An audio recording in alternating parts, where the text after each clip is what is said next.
Hey, deserving listeners, it's just me today. Today, I'm doing a, semi-deep dive into Charles Manson or Charlie Manson. I am a little conflicted about doing this episode because I think that when it comes to these kinds of individuals who commit horrible crimes, I think there's some problem with even talking about them.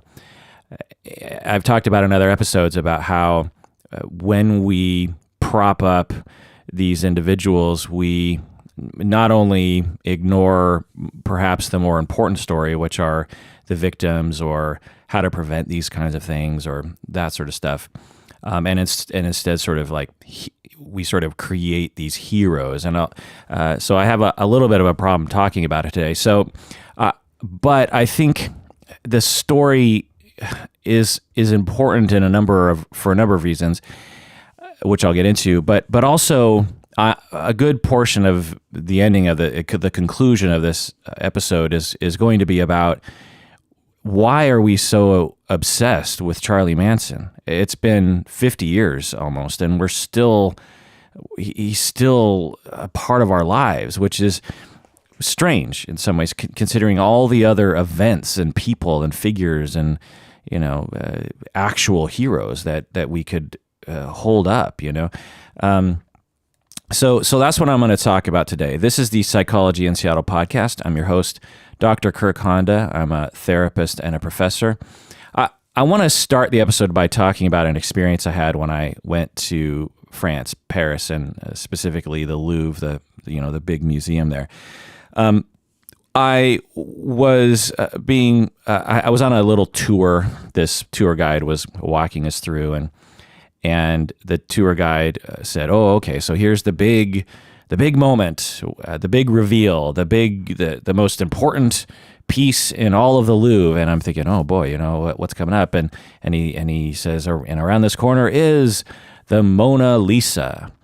And I was like, "Oh yeah, Mona Lisa, that's right. I've it's one of the. I'm not an art person, so I said, "Oh okay, I know the Mona Lisa, I've heard of it, blah blah blah."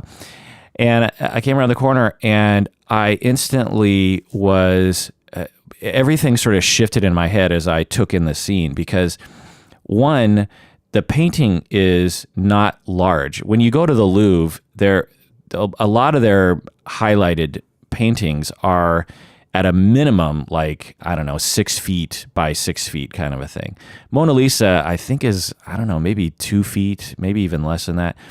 So as just a visual feast, shall we say, it was not impressive because you actually can't get close to it because they rope it off and it's behind glass. It's one of the only things that's behind plexiglass. It might be the only painting behind plexiglass, and they rope it off. So you have to. No one can get within maybe 20 feet of it. So it's a small painting behind plexiglass, and no one can get within 20 feet. But practically that because all this press of people just crowds close to this rope, that unless you waited there for a half an hour and sort of pushed your way to the front, you're the closest you could get practically is probably more like 30 or 40 feet or something. Maybe I'm exaggerating on the feet, but it's pretty far. And there's just this huge crowd of people. And one thing that I've realized recently as a tourist, is that when I was growing up, whenever I went to a tourist destination, there would be a minority of people who had cameras. There was always one person in the family.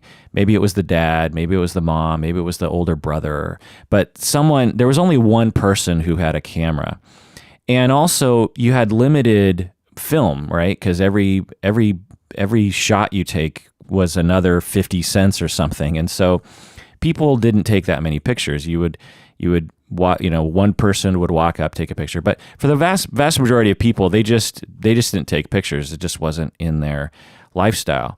Well, now everyone takes not only just a couple pictures, but it seems like people are taking pictures constantly. You walk through the Louvre and it's just a constant selfie, cell phone thing. Now, I take a S ton of pictures myself, so I can't judge. But anyway, I walk up to the Mona Lisa, and it's just filled with people taking different selfies. It's all about and I'm thinking a selfie with you and the Mona Lisa is not going to be a good.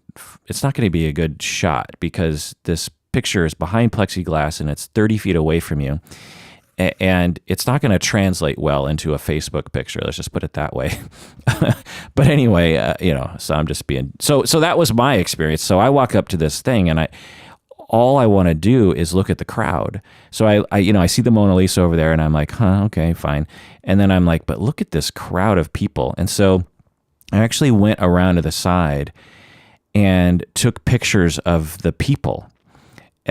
And all people from, this is Paris, so it's people from all over the planet, right?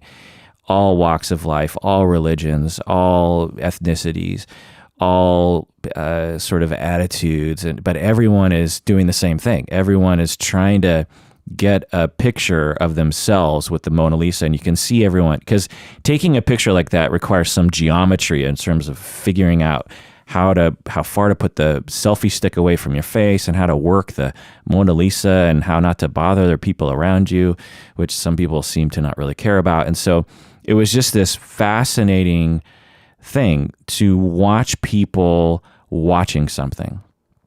Well, to me, this is the same experience I have when it comes to Charles Manson. I'm not terribly interested in Charles Manson as a person, honestly, especially the more I learned about him. I'm just like, there's, and I'll get more into that later. It's just like, there's something sort of mundane about him in terms of the things that he did compared to other people like him that have done similar things. But I'm much more interested in our fascination with Charles Manson and other people like him, like Ted Bundy and Jeffrey Dahmer, and more recently, Elliot Rodger. For those of you who don't know Elliot Rodger, he was the University of California, Santa Clara, I don't know, one of the Santa in California.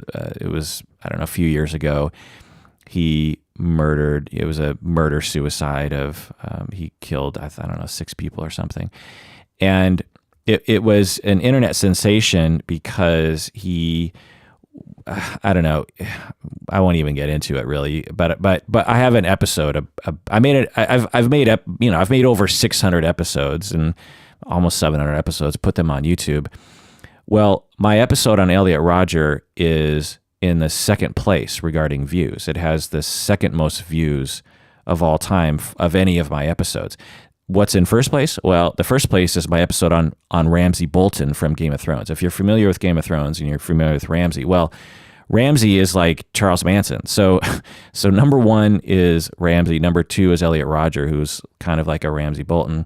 And then I'm sure this episode on Charles Manson will also get a lot of views. So it's just interesting to, and I have episodes on all sorts of things that I would consider to be just as, if not more interesting than Elliot Rodger. And yet I think I made the Elliot Rodger episode years ago, and every day I get emails from people reacting to that episode because they just discovered it, Anyway, so the more I study these people, it's not really my expertise, right? I'm a therapist who works with people. I'm a supervisor. I'm an educator. These sorts of people, Charles Manson, Jeffrey Dahmer, these aren't my research area. But because everyone is always asking me to do episodes on these people, and I occasionally accommodate that, I've come to get to know these people to some extent. But honestly, the more I get to know them, the more mundane they become to me. The stories are just so similar. They have terrible parents. They go through terrible childhoods. Throughout their early childhood into their teenage years, into their 20s, there's an escalation of criminal behavior. They eventually escalate to murder.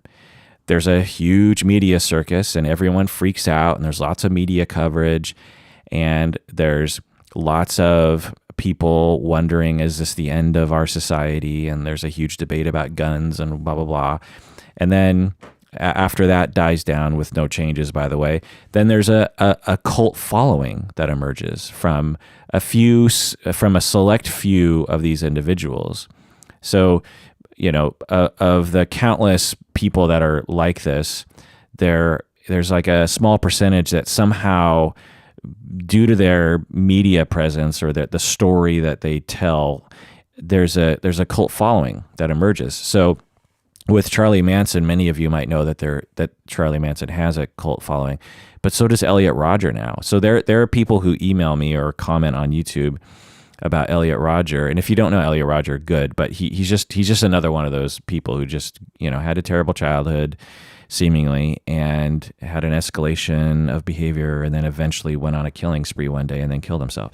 So and he has this huge internet following, and I get emails and comments from people telling me how much they respect Elliot Rodger, how they want to be like Elliot Rodger, how they identify with Elliot Rodger.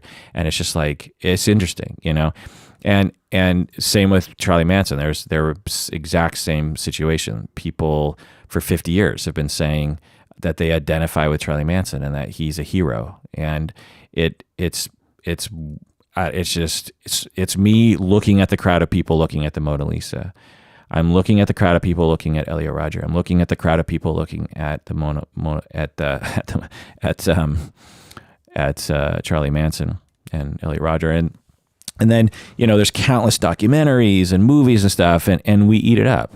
And I'm going to get into that later too. I looked into it. There's actually a lot of legitimate art, shall we say, about Charlie Manson that I didn't know about.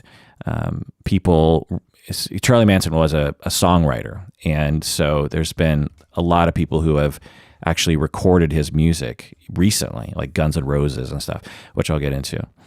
So that's what I'm going to talk about today. I'm going to provide a brief summary of Charlie Manson and also the time he lived in, because I think it's important to understand the culture and the times of America in the 60s. And then I'm going to look at what people are saying about him, and I'm going to try to figure out why we're still obsessed with him 50 years later. Okay, so let's get into his early life. So as I was saying earlier, it's a very typical childhood in that his parents were psychopaths themselves, seemingly, both of his parents. But we have more information on his mom. So his mom exhibited criminal behavior, antisocial behavior. His father abandoned the family, and his mother was only 15 when she became pregnant. I think 15, if not 16.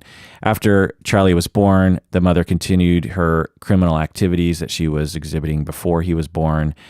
It seems that Charlie Manson would have been an accidental pregnancy. This was in the 30s, I think. Let's see. Yeah, he was born in the 30s, so just think about that. His mom would flirt with men in bars and then lure them to a secluded place where her boyfriend, not Charlie Manson's father, where her new boyfriend would rob them. So that was how she made her living. Was she would go to bars, flirt with guys, lure them away from the bar, and then they would rob them. And she would leave Charlie with other people for days at a time. She seemed like she was probably an alcoholic, and she exhibited a lot of shady behavior. There's just a whole story there. There's a lot of, that's one thing about Charlie Manson's life, is that there's just a lot of data there, because he's done a lot of interviews. People, because of their fascination, have really investigated all this sort of stuff. And so if you want to learn more, there's countless documentaries you can look into. But so the mom had a lot of criminal behavior, and when Charlie was a child, she actually went to prison for 3 years, and I think he lived with his grandma. And so he was not only abandoned by his dad, but his mom was shady and would disappear at times. And when she was home, her and the rest of the adults in the family would verbally abuse him and humiliate him. And on several occasions, his mother tried to sell him or put him into foster care. It's a really sad story, actually. And it's one that I've seen before in my early days as a therapist when I used to work in agencies. There's a certain profile of a single parent who is struggling with addiction and perhaps PTSD, who it has all the hallmarks, where the parent will be frequently trying to give their child away, leaving their child with friends and family, and then disappearing for days, weeks at a time. Very shady behavior, unknown where they disappeared to. It's just a very common story. And if you work for CPS, and I know some of you out there do work for CPS who listen to this podcast, you've seen countless stories like that. It's not usually alcohol these days. Now it would be opioids or crack or that kind of thing. So it's just this cycle of again, probably the genesis comes from trauma and self-medicating to deal with PTSD from childhood traumas. And then that leads to a lifestyle in which you have to continually feed your addiction because the withdrawals are so terrible. And also when you're off the drug, you have to face your trauma reactivity. And then you sort of slip into a life where hour by hour, you're trying to score easy money, and you're trying to score your substance that you need to self-medicate, and basically it makes it so that it's very hard to pay attention to your children, and you end up having tons of shame, which results in even more use because the only thing to get rid of the shame really seemingly is to continue using, and it's just this downward spiral. And in today's world, often what happens is CPS will eventually get involved and take the kids away and put them in foster care. And I've worked with families like this before where at various stages, either in the beginning when before CPS gets involved, maybe I even call CPS, in the middle where the kids are feeling terrible about being abandoned by their parents, or after, or when the single parent is trying to go through recovery and get their kids back, and then after the kids are reunited with their parents. There's a very typical story, and so Charlie Manson had a very typical situation like that, and he had a very typical childhood behavioral presentation. He exhibited early psychopathic behavior, what we might call conduct disorder or oppositional defiant. He was cruel to others. He hated authority. He would get revenge on other people. For example, one story is that he didn't get presents for Christmas because his family was poor. So he rounded up several presents from kids in the neighborhood, and he burned them all in a fire. So, there's devious, cruel behavior from a kid, and then there's that, right? This is like extreme. To actually plan out, go out, get everyone's presents, heap them in a pile, put some gasoline on them, and burn it all. It's a very particularly conduct disorder, psychopathic behavior, and is the precursor to the rest of his life. Now, we can absolutely make sense of this given his childhood. You have a dad who totally abandons him.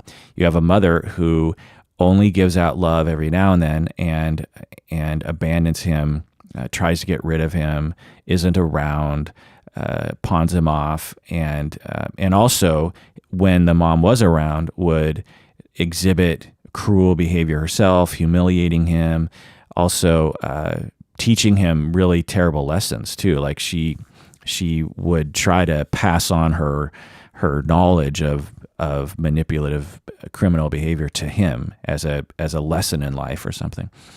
And so he feels hurt by that. He feels abandoned by that. He wants attachment.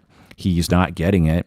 And there's this actually really sad thing. There's this interview with him that I saw in which he said his only happy memory from his childhood was this one time when his mother hugged him. So just think about that for a second. His only happy memory as a child was this one time when his mother hugged him. I mean, if you're a parent out there, that'll break your heart. If you're a parent out there, what you want when your kid is 40 years old, what you want your kid to say is, I had many happy moments. I had a happy childhood because my mom hugged me all the time. But imagine you're Charlie Manson, you're saying, well, my mom, this one time, I think it was like she got out of prison or something, and she exhibited strange affection for him, and because she's like, oh, yay, my son, and she hugged him.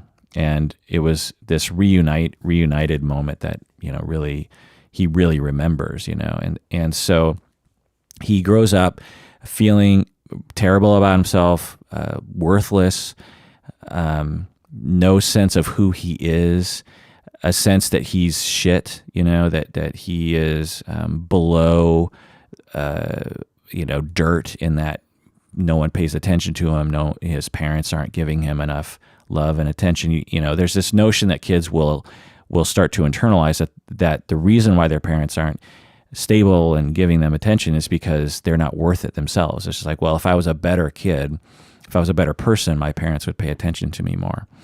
And so there's a lot of hurt in there. And then from that hurt comes a lot of anger.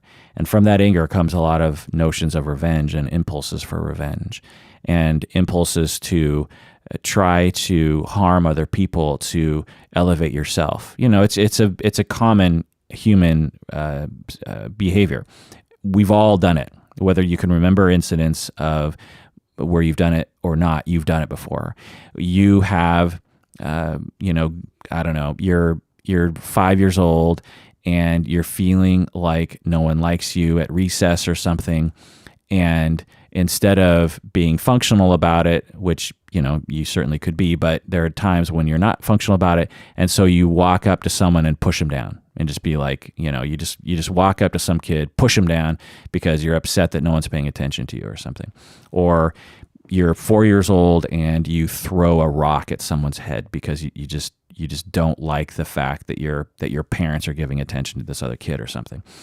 Or you're 13 years old and you start talking crap about someone who gets a lot of attention. The pretty girl in school is getting a lot of attention, and you feel as though you're not getting enough love, and so you start talking crap about her. You're just like, well, she's not all that, and she's stuck up, and she thinks she's cool, and she's not. We've all done that, and there's adult manifestations of that too. We never get rid of that sensitivity and that mechanism to, as a defense of our own insecurity and our own pain. We want a temporary fix to that is to inflict pain and humiliation on other people, because for a brief moment we feel like, well, at least I'm not that person. At least I'm better than that person because I'm not stuck up, or I don't have a rock heading toward my head. and it's this brief moment of feeling a little bit better about ourselves because we're not as low as this other target. And so take that to the extreme. You're Charlie Manson, you've been treated absolutely terribly, and you will have a need for that defense mechanism even more. And so you'll want to even overpower other people as a way of coping with this huge empty hole in your psyche. So during his teen years, he starts to rob stores with a gun. So this would have been in the 40s. While in one of the reform schools, because his parents, his mom would send him to reform schools to get rid of him, he alleged that he was raped by one of his teachers. We'll never know if this was true or not. It seems plausible. I think it was even like a priest of some sort. But it's also plausible that he was lying because he was already a little psychopath, and so it's totally plausible he was lying. But it seems plausible, honestly. When the little bit I read about it, seems as though it's possible that he was raped by a teacher while he was in these schools. as later on, he started raping people as well, including boys. He would hold a razor to their throats and rape them. So, there's a lot of early, very concerning psychopathic behavior. So I just want to pause here and assess whether or not how smart he was. I want to answer the question as to whether or not he was a genius. The answer is no, he was not. His IQ was tested at 109. That's high. It's above average, but it's not a genius by any means. It's within the normal range of it's within one standard deviation of the mean. So him and other people like him comprised, like the 80% bell curve zone. So he's above average, but he's still within the typical normal range for humans. And he was illiterate because I think his education was poor and he might not have taken it very seriously. So that's just another factor in terms of what sort of careers were available to him once he became an adult. He couldn't read, or it was very hard. It was very difficult for him to read. Okay, so going into his 20s, again, there's a lot of data here, but I'm just sort of skipping through. He spent many years in prison. He really adapted to prison life and actually kind of liked it. It was very segregated by race, and he began to really hate black people. He learned how to manipulate women into being sex workers because he would talk with a lot of other inmates about their techniques in terms of crime, and he would talk to pimps a lot. And he found out that it was important. You had to find young women who had quote unquote daddy issues, and then you needed to break down their egos, and you also needed to give them love and attention as long as they were obedient. And occasionally you needed to beat them and they were sort of used to that because they came from abusive childhoods. And so he really learned how to find easily manipulatable young women and how to keep them under control. And that's a very important lesson that he learned. He also read the book How to Influence People by Carnegie. It's that famous book, How to Influence People. I can't remember the exact title, but that book was also very important to him as well. So he is trying to he's doing research at this point, and he's trying to he has an urge to control people. And again, it makes sense given that as a child, when he was treated terribly, one of the lessons he learned was, if I'm not in control, then I get screwed. If I'm not in control, then people abandon me. If I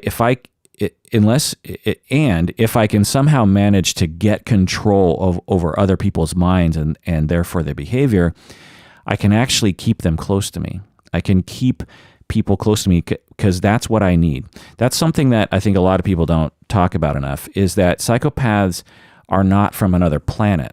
They have the same basic needs that everyone else has, meaning that they have a basic need for attachment. Now, there are some psychopaths that don't. And my hypothesis about people that don't really care about other people and they're psychopathic, my hypothesis about them is that they typically don't commit crimes because they basically just isolate themselves and watch TV and go on the internet, and they don't really care about interacting with people. So there's no real reason to murder anybody, Whereas Charlie Manson is the sort of psychopath who still has that deep need for attachment and closeness and community and love. And because of that, he is compelled toward other people but because of his issues, it's really hard for him to establish secure attachments with other people. And so he ends up resorting to these controlling behaviors as a way of trying to keep people close to him. Okay. So he learns all these things. He reads this book. He learns from the pimps, and then he's in and out of prison for various different crimes. And then in 1967, he's released from prison, and this is when all the mayhem begins. But let's take a break first.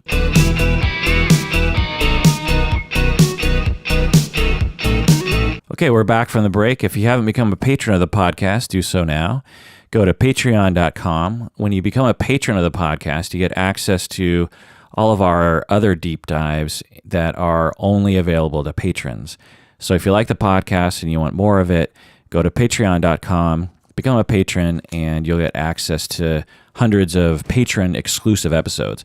Plus, you'll potentially get swag and all that kind of stuff. So go to patreon.com, become a patron. That's how I know. Whenever I get an email every time someone becomes a patron, and there's not that many of you, and so every time someone becomes a patron, I'm like, ooh, that's cool. Thanks for becoming a patron. Okay, so let's go on here. Now, I want to say something before moving on, which is that I am not justifying Charles Manson's behavior.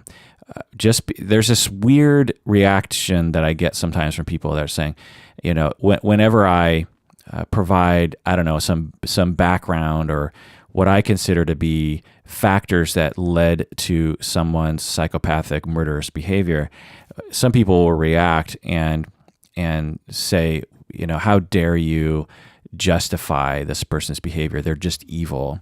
There's a similar argument that happens in the Netflix show Mindhunter. When the early FBI profiling people were trying to figure out serial killers, what they called sequence killers back then.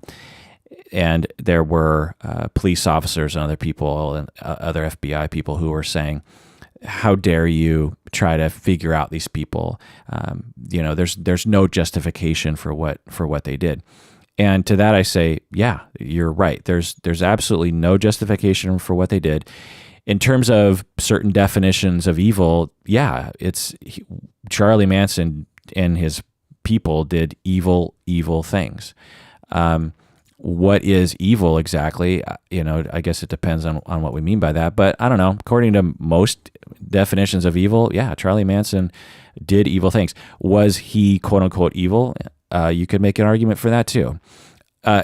It doesn't justify it. It doesn't sympathize. It doesn't. I hope you don't sympathize with what he did. The key factor in terms of this issue is there are thousands upon thousands of people who have the exact same background as Charles Manson, and the vast majority of those people never kill anyone. And then some of them don't even hurt anybody.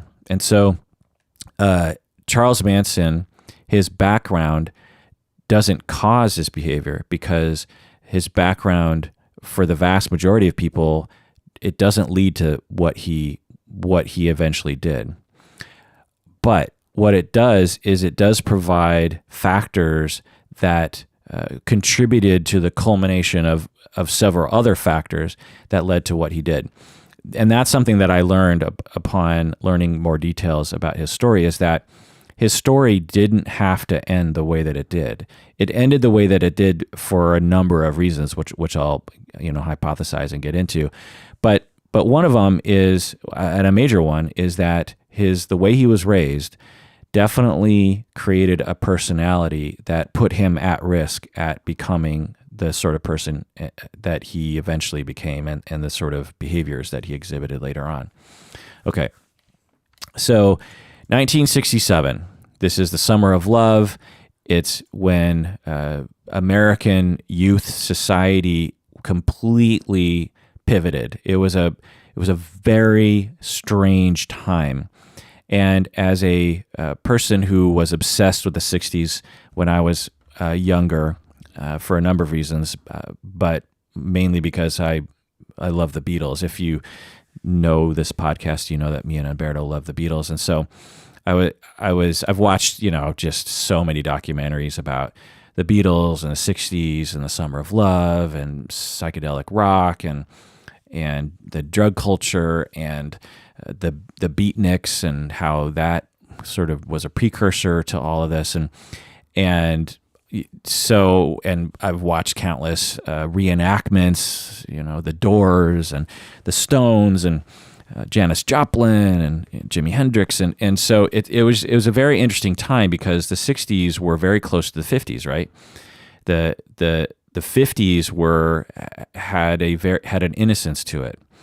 and there was a lot of American exceptionalism at the time in terms of we had emerged from World War II as a dominant force in the world. And for the first time, America was really looked to as this beacon of hope and of economy and industry and of freedom and of democracy and of people being able to rise above their station, and the glitz and glamour of Hollywood and everything. Well, the 60s, when people were in the 60s, I don't think they said, wow, this is a completely different era. I think a lot of people in the 60s were like, well, we're still in that time. And then you have this clash of like, civil rights movements and just all this, discussion around trying to change society to be even better. And the experimentation with drugs and music starts to, all you got to do is look at the Beatles and look at, from their first album to Sgt. Pepper's, there's only 4 years time. They go from I Want to Hold Your Hand to Sgt. Pepper's, being for the benefit of Mr. Kite and Lucy in the Sky with Diamonds and Strawberry Fields Forever and all those great 67, 66 songs in the span of 3 or 4 years. That's how rapid the society was changing at the time. And so Charlie Manson emerges out of prison in 1967, and he's in his early 30s at this point. And he actually had begged to stay in prison. He liked the stability of it. He said, please, I beg you, please keep me in prison. Is there something you can do? So again, another sort of interesting little story here in terms of he knew he wasn't made for society by that point. By his mid-30s, early 30s, he's like, I can't survive in the real world. Something's going to go wrong. And what this tells me is that he didn't have a lot of self-esteem. He had tried through his ways to try to have a good life, and at every turn he was experiencing bad things. And he was like, please keep me in prison. I suspect that he liked the routine. He liked the stability. He liked the fact that people had to be his friend. People had to hang out with him, right? Because he's stuck in this place with other people, and people can't get away from him, And he caused problems in prison, but not that many problems back then. He caused a lot of problems later, but anyway, they kicked him out anyway, obviously, and he emerges into ground zero. I think he immediately goes to San Francisco, which is where a lot of people were going. He eventually made his way to LA as well, because there was a lot of things happening in LA at the time. At the time there were a lot of factors that created the factors that led to Charlie Manson and his people doing what they did. There were a lot of people at the time, a lot of young people at the time, and this went into the 70s, who believed that violence was justified, that essentially terrorism, what we might call domestic terrorism, was completely justified. There was just a ton of anger at the government, at Nixon, at LBJ, for not listening to reason and not listening to young people.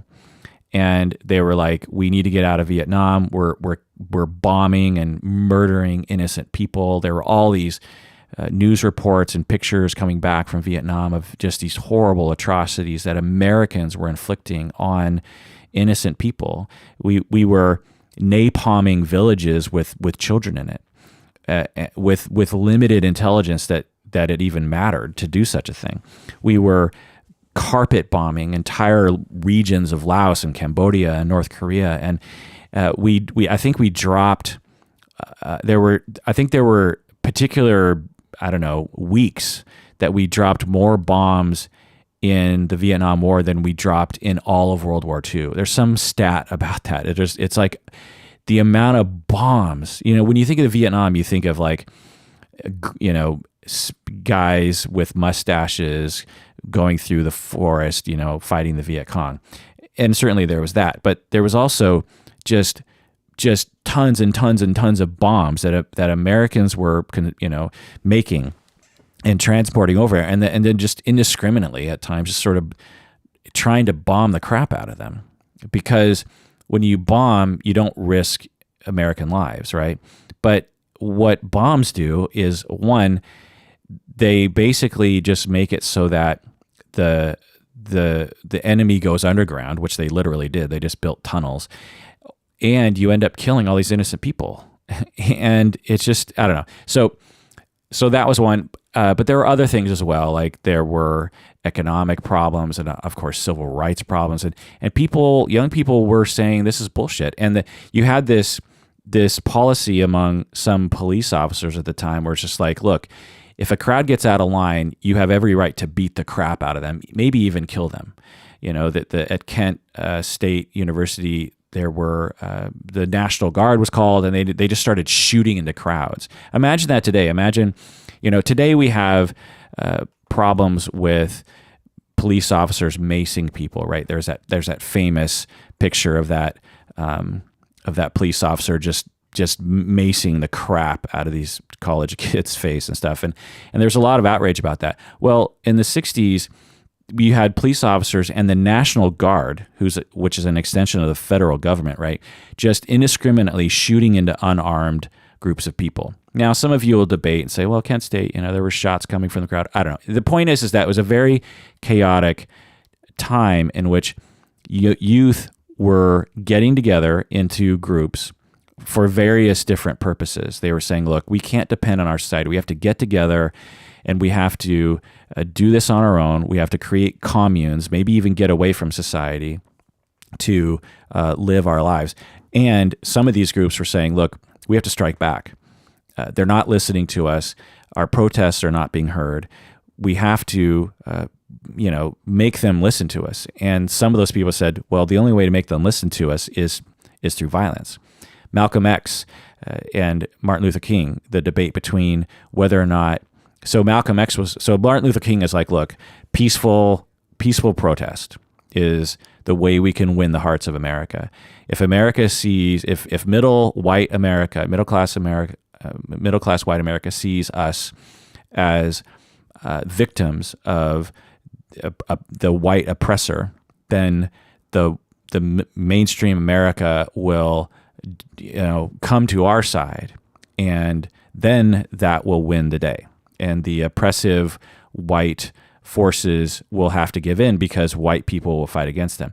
And Martin Luther King is like, if we fight them with force, then the optics of it will look as though we deserve to be oppressed through violence, and we don't want that. And so Martin Luther King was a genius in that way. He learned from Gandhi and all this kind of stuff. Anyway, and to a lot of extent, it really worked. Malcolm X had a different point of view. He was like, no. That's bullshit, because if someone comes to your house with a gun and threatens to shoot your family, you don't just sit down and have a sit-in and have a hunger strike. You get a gun and you defend yourself. And so Malcolm X, I don't know if he said that analogy, but that's the gist of what I get from Malcolm X. And Malcolm X would, he would say, look, and the Black Panthers and all these people, they're like, look, we have to defend ourselves. And one way to defend ourselves is to militarize ourselves, essentially, and make the KKK and the white police force understand that, look, we're not going to come after you, but if you come after us, we're going to defend ourselves. And we have guns because it's an American right to have guns. And actually the whole NRA, the amendment for guns rights, in a lot of ways became a constitutional discussed thing because of this issue of black people saying, if it says in the Constitution that everyone gets guns, then we get guns too. And we can defend ourselves. So there was just a lot of talk around that, at the time. And you can debate whether or not it was right or wrong or whatever. But the point is that Charles Manson emerges from prison, 1967, San Francisco, LA, ground zero, Watts riots, all the civil rights protesting that was happening all the time. I mean, that's another thing that, unless you grew up at the time or watched as many documentaries as I do, riots, young people rioting was like a regular occurrence. For example, I went to the University of Washington, and I was walking through this one administration building. I can't remember what it's called, shaped like a W. But anyway, I'm walking through this building trying to find different offices. I think I was like paying tuition or something. And I was having a really hard time finding my way around. And at some point I turned to this random clerk and I said, why is this building so confusing? It's almost like the doors are purposefully hard to find. And she says, well, yeah, actually that's how this building is designed. It's designed to confuse people. And I was like, why in the world would you design an administration building that's confusing to find your way around in? And she says, well, this was built in the late 60s, early 70s when riots on campus were a regular weekly event. And one of the things that the rioting students would do is they would raid the administration buildings. And so this building was designed, one, so that when the building was invaded by its own student body in a violent manner, it would be hard for the students to find their way around, so that it would limit the amount of damage they could do to a particular section of the building. Also, all the doors are set on this. There's a one button. All you have to do is press this one button. All the doors swing shut and lock. Also, there are some secret doors that only employees know about, that if you need to get out of the building, then you own this one door is actually really hard to find, even though it's just around this little corner. And so I was like, wow, we haven't seen a time like that in my lifetime. I grew up I went to college in the late 80s, early 90s, and there's been protests for sure, and there's been violence for sure, and there's been riots and blah blah blah. But imagine a university saying, we need to build our next building so that we can protect ourselves from our own students, because our own students are regularly raiding our own buildings and harming property and harming people. And so it's just a very different time, and that needs to be considered when you think about what Charles Manson was and his people and what they did. There were small groups of people who were, like the Patty Hearst story is going to come out. And the Patty Hearst story to me is very similar to the Charles Manson story. There were all these little pockets of people who had charismatic leaders who were saying, look, we have to strike back. This is a political organization, and just very mismatched motives and weird behaviors that, but again, this is all before the internet and before this had been explored very much in society. And so whenever anything sort of emerges, you're going to see some weird variations. It's sort of like when life emerged on the planet. If you know early life on the planet, there was a huge variety of morphology in the Cambrian, I think. Anyway, I'm getting into topics I don't know that much. Anyway, okay. So, and also, music and art was a big part of this overall vibe in the air in the late 60s around anti-man, right? Anti-the man, and protest and rising up. You had Bob Dylan and the Beatles to some extent. You had the Doors and the Byrds and Joan Baez and all these other, Crosby, Stills, Nash. You had all these people who were really a part of this, and it was a huge vibe that in some ways has never happened again. There's never been such a strong youth identity and strong youth togetherness to get something done as what happened in the 60s. And the epicenters for these movements around the world was Haight Street or Haight-Ashbury in San Francisco and Sunset Boulevard, or there's certain regions of LA that were known for this, and people were just flocking there to become part of this movement. The Beatles, she's leaving home, bye bye. I left my heart in San Francisco, or no, wait. If you come to San Francisco by Mamas and the Papas. Anyway, lots of drugs, lots of sexual experimentation, because one of the things about this the man stuff was like, look, the man doesn't want us to have sex, so we're going to have sex. The man doesn't want us to use drugs, we're going to use drugs. The man doesn't want us to grow out our hair, we're going to grow out our hair. The man doesn't want us to wear floppy clothes that smell bad, we're going to use floppy clothes that smell bad. And people were just flocking from all over the world, really, and just coming to LA and San Francisco, and experimentation and art and a lot of disaffected youth, right? So imagine you're growing up in an abusive household and you want to run away. Well, you hear about this mecca of young people who everyone's giving to each other. And there was a lot of that. You could, during this time, just pick up and hitchhike your way to San Francisco or LA and find a lot of organized help for people. Now, it probably wasn't enough, but there was a lot of good things that were happening at the time. A lot of people saying, look, let's do away with materialism, let's give to the community, let's recycle, let's blah, blah, blah. And a lot of our American hippie, crunchy granola identity was born during this time. You could say there's precursor to it, of course. But anyway, so all this is happening. There's also a massive trend among young people to become an outlaw. You had movies that were trying to make money off this, like Easy Rider, Butch Cassidy and the Sundance Kid, Bonnie and Clyde. People actually wanted to become outlaws. These movies weren't just like, oh, fun, Bonnie and Clyde go on this. No, there were people who were like, that's going to be me. I'm going to rob from the rich and I'm going to give to the poor. Literally, that's what I'm going to do with my life. Out of protest for the Vietnam War, out of protest of the government, out of protest of the man. They were just like, this is going to be my life. I'm going to go to LA and I'm going to meet up with other people and we're going to become actual outlaws. Now, 99.99% of the people never followed through with those visions, but it was definitely something in the air.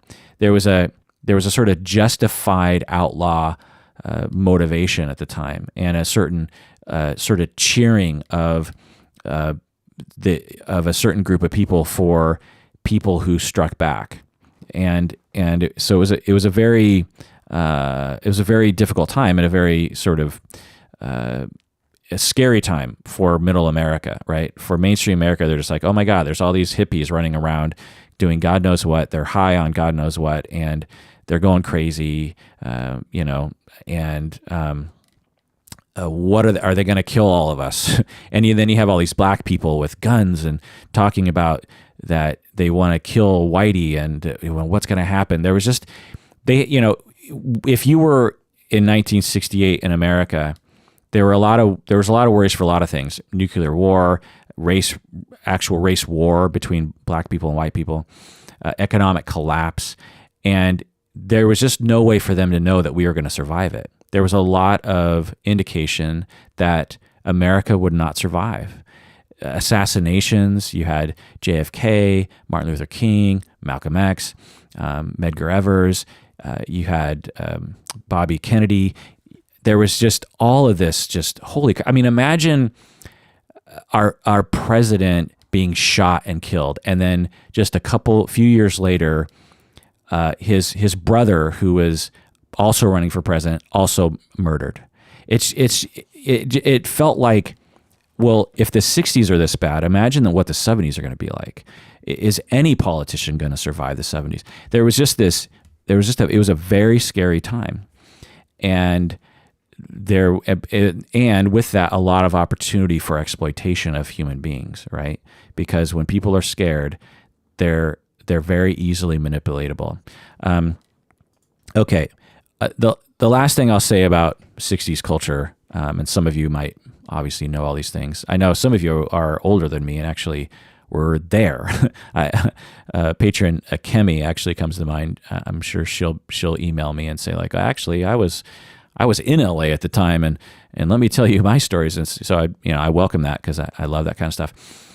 Also at the time, the last thing here is that there were lots of talk about subliminal messages in rock music.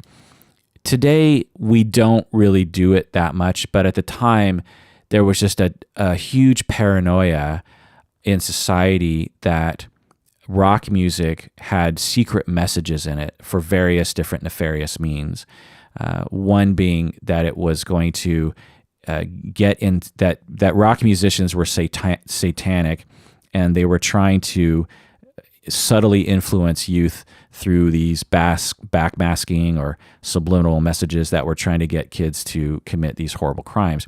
And there were cases actually in which a kid would do something terrible, kill someone, and then claim that a rock record had subliminal messages that made them do it, and it was a viable defense. There was a case with a Judas Priest, I believe, in the early 70s, or mid 70s, in which that defense was viable in court. It's like, yep, a satanic rock musician caused me to kill that person. And today we don't think that way that much. I mean, we certainly have our weird things that we think today, but there was a panic about that back then. And there was a lot of intrigue among youth. It's like, there's all these weird noises in the background of the Beatles records. What are they trying to say to us? It was basically assumed that the weird psychedelic noises that the Beatles were making were somehow like super genius, psychological, blah, blah, blah. When you actually listen to interviews with John Lennon and Paul McCartney and George Harrison, Ringo Starr, but particularly John Lennon, because John Lennon really liked all those background sounds, he'll say, no, that's not, he'll just be like, actually, what I'm saying there is Oompa Loompa hit him in the Joompa or something. There's this one weird sound where it sounds like they're saying, everybody smoke pot, everybody smoke pot. But in reality, it's John Lennon thought it'd be funny if everyone said something like Oompa Loompa hit him in the Joompa. Just this weird kid phrase that he thought up and just thought it was hilarious. And that was a lot of what the Beatles did. They just like, wouldn't it be funny if we made this weird noise? And then the public would interpret it as this secret message that was trying to. So all that so keep all this weird 60s culture stuff in mind as we head into the Manson story, which I will continue after the break.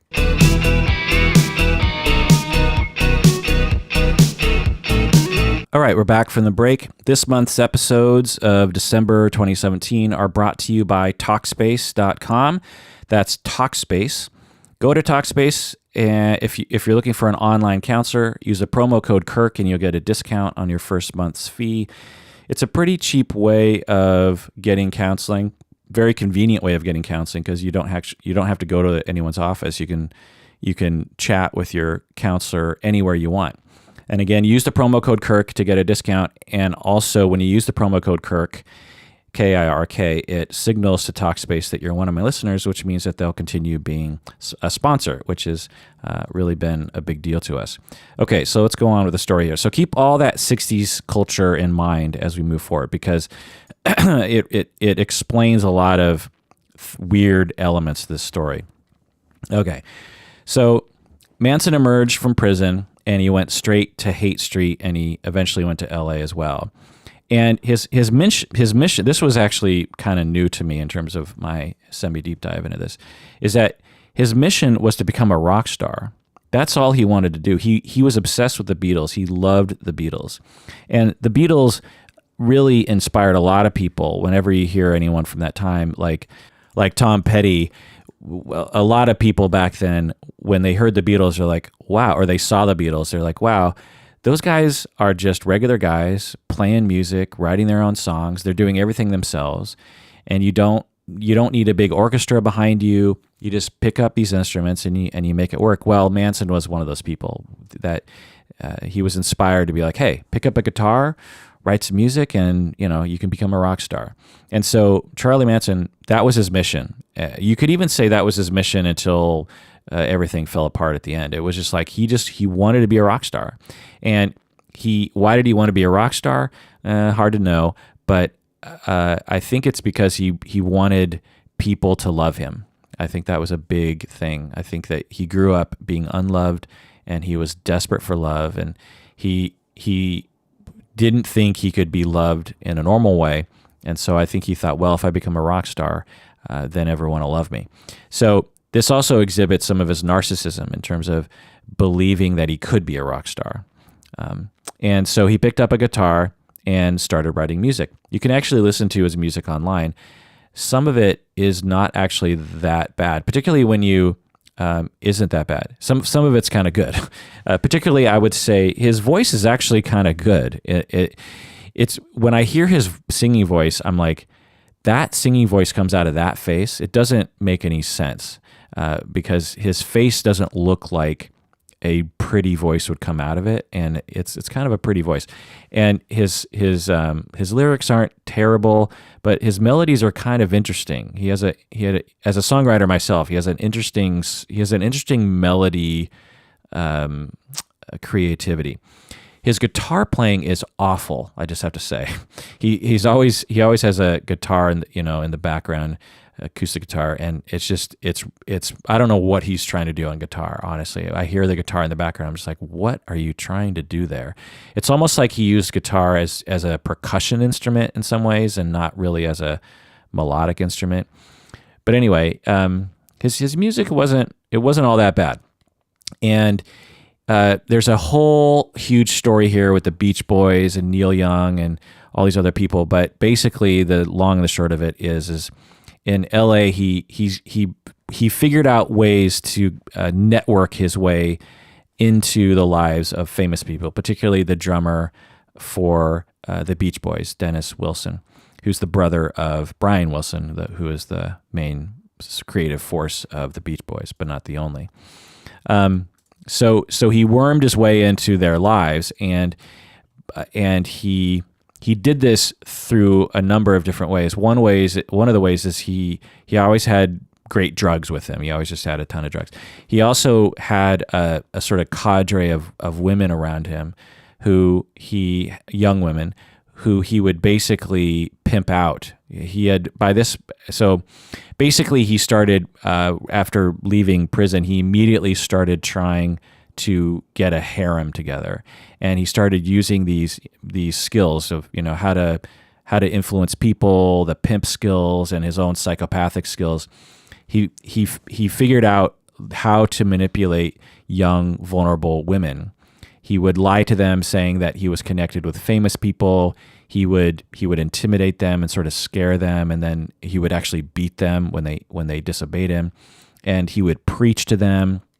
This is something he learned while in church as a kid with his grandma. And he over time built this small group of young women, 3 or 4 women who he basically got them to do whatever. He was in complete control of their lives, and they became basically brainwashed by Charlie Manson, and slowly. And so Charlie Manson would figure out. He's like, okay. He would test girls out. He would figure out who's manipulatable and who's not. And then once he figured out, this is someone with an abuse history who will be easily manipulatable, and then he would get them. So once he had this small group of women, he would use them in ways that would sort of suck other men into his circle. And so one of the ways was he would tell them to dance around naked all the time. He was always telling everyone to be naked. Another thing is he would actually tell them, look, I want you to go have sex with Dennis Wilson and do whatever he wants. And the girls would be like, okay, we'll do whatever you want, because they were so, brainwashed and or just, in love with Charlie Manson and his charismatic thing.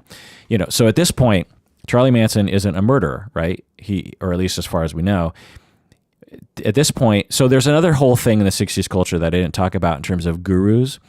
There was this huge thing around gurus from India, gurus from other places, where it was basically you had this emergence of this culture around like you have to find a guru to follow, and you have to find a wise person to follow.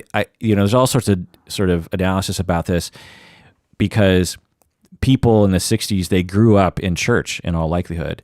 And so there was this ingrained notion that you had to have some charismatic leader that you followed. And if it wasn't going to be Christianity, then you had to find something else. And so there were all these gurus in the late 60s or early 70s in California particularly, who would rise up, who would just have this instant group of super loyal followers. And a lot of the tenets were the same. It'd be like, give away your possessions, love your neighbor, these kinds of things. And Charlie Manson was one of those guys. He was anti-capitalism. He was pro, giving to each other. There's a famous story in which he was preaching his stuff about not caring about your possessions to people on this beach, and this guy walked by and heard it and was like, this guy's bullshit. And he says, okay, pal, if you're that unattached to your possessions, you guys came here in this fancy bus. I see that you have this bus that's like all outfitted with bells and whistles and stuff.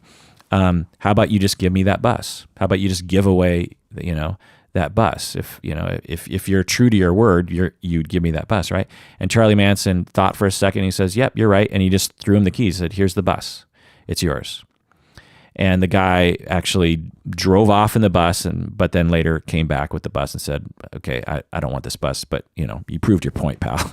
And so Charlie Manson, he was. You could imagine. Again, you're from Indiana and you run away from home and you go to LA, and you're, meeting people and you don't have any friends. And then all of a sudden you meet this small group of people who are talking about giving to each other, and they're talking about, social change, and they're talking about throwing away your material possessions and being good to your neighbor and all this kind of stuff. And you're just like, this sounds kind of cool. Can I join your group? And they're like, sure, man, but you got to give away your stuff to us, and we're all going to share, and we're all going to work together, and we're all going to, there's a very compelling message there that is moral, that you could imagine people getting on board with. And so Charlie Manson had that.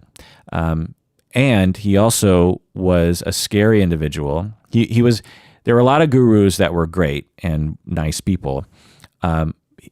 Manson was a scary type guru and an intimidating, bullyish guru, and a narcissistic. Well, maybe all the gurus were narcissistic, but he was particularly narcissistic. And so that's another sort of element that explains why people would flock to him. Because in my estimation today, if Charlie Manson emerged from prison today and went to LA, he wouldn't be able to get a following the way that he did, because people today just don't have that notion, like find a guru to follow. Plus, people understand cults much better today than they did back then. Anyway, people certainly still join cults today, but I think it's a little harder.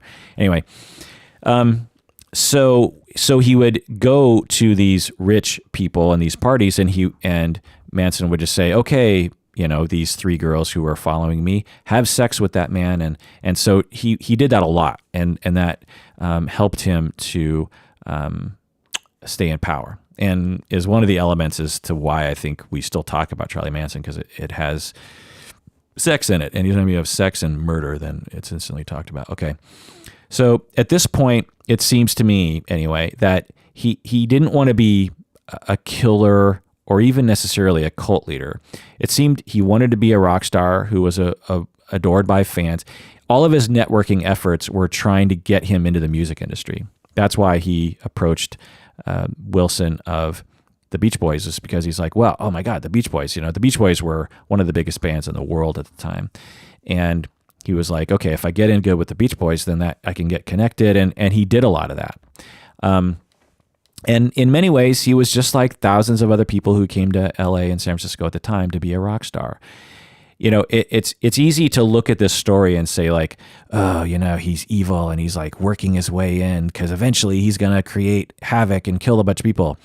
No, when I hear this story, there's no way to differentiate Manson at this point from really any other person who came to LA to become a rock star. And that was his mission. He wrote music, and he was like, for a long time, that's all he was focusing on, was getting to know famous musicians, getting connected with record companies, getting connected with producers, trying to get his songs recorded, trying to get people to listen to it.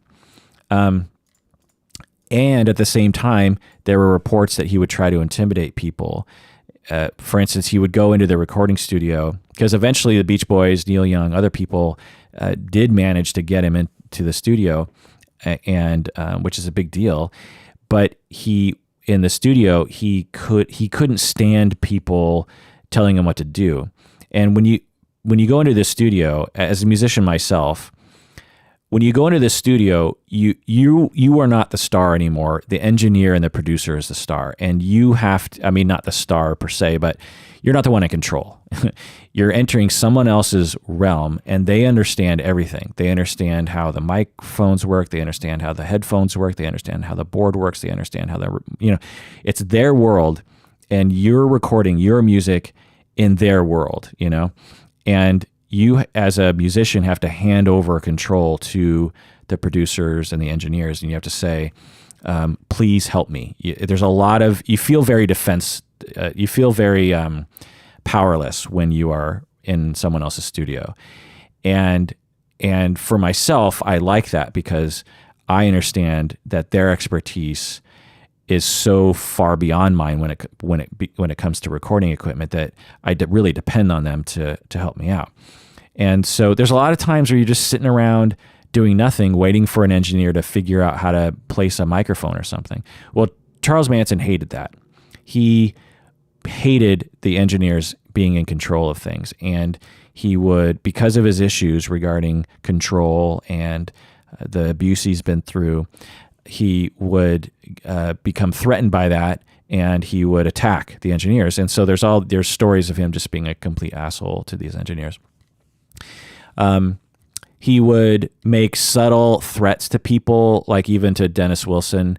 He would say, well, once he kind of wormed his way into his life, he basically implied, look, I really want you to help me, and if you don't help me, I can't promise that I'm not going to flip out and do something terrible.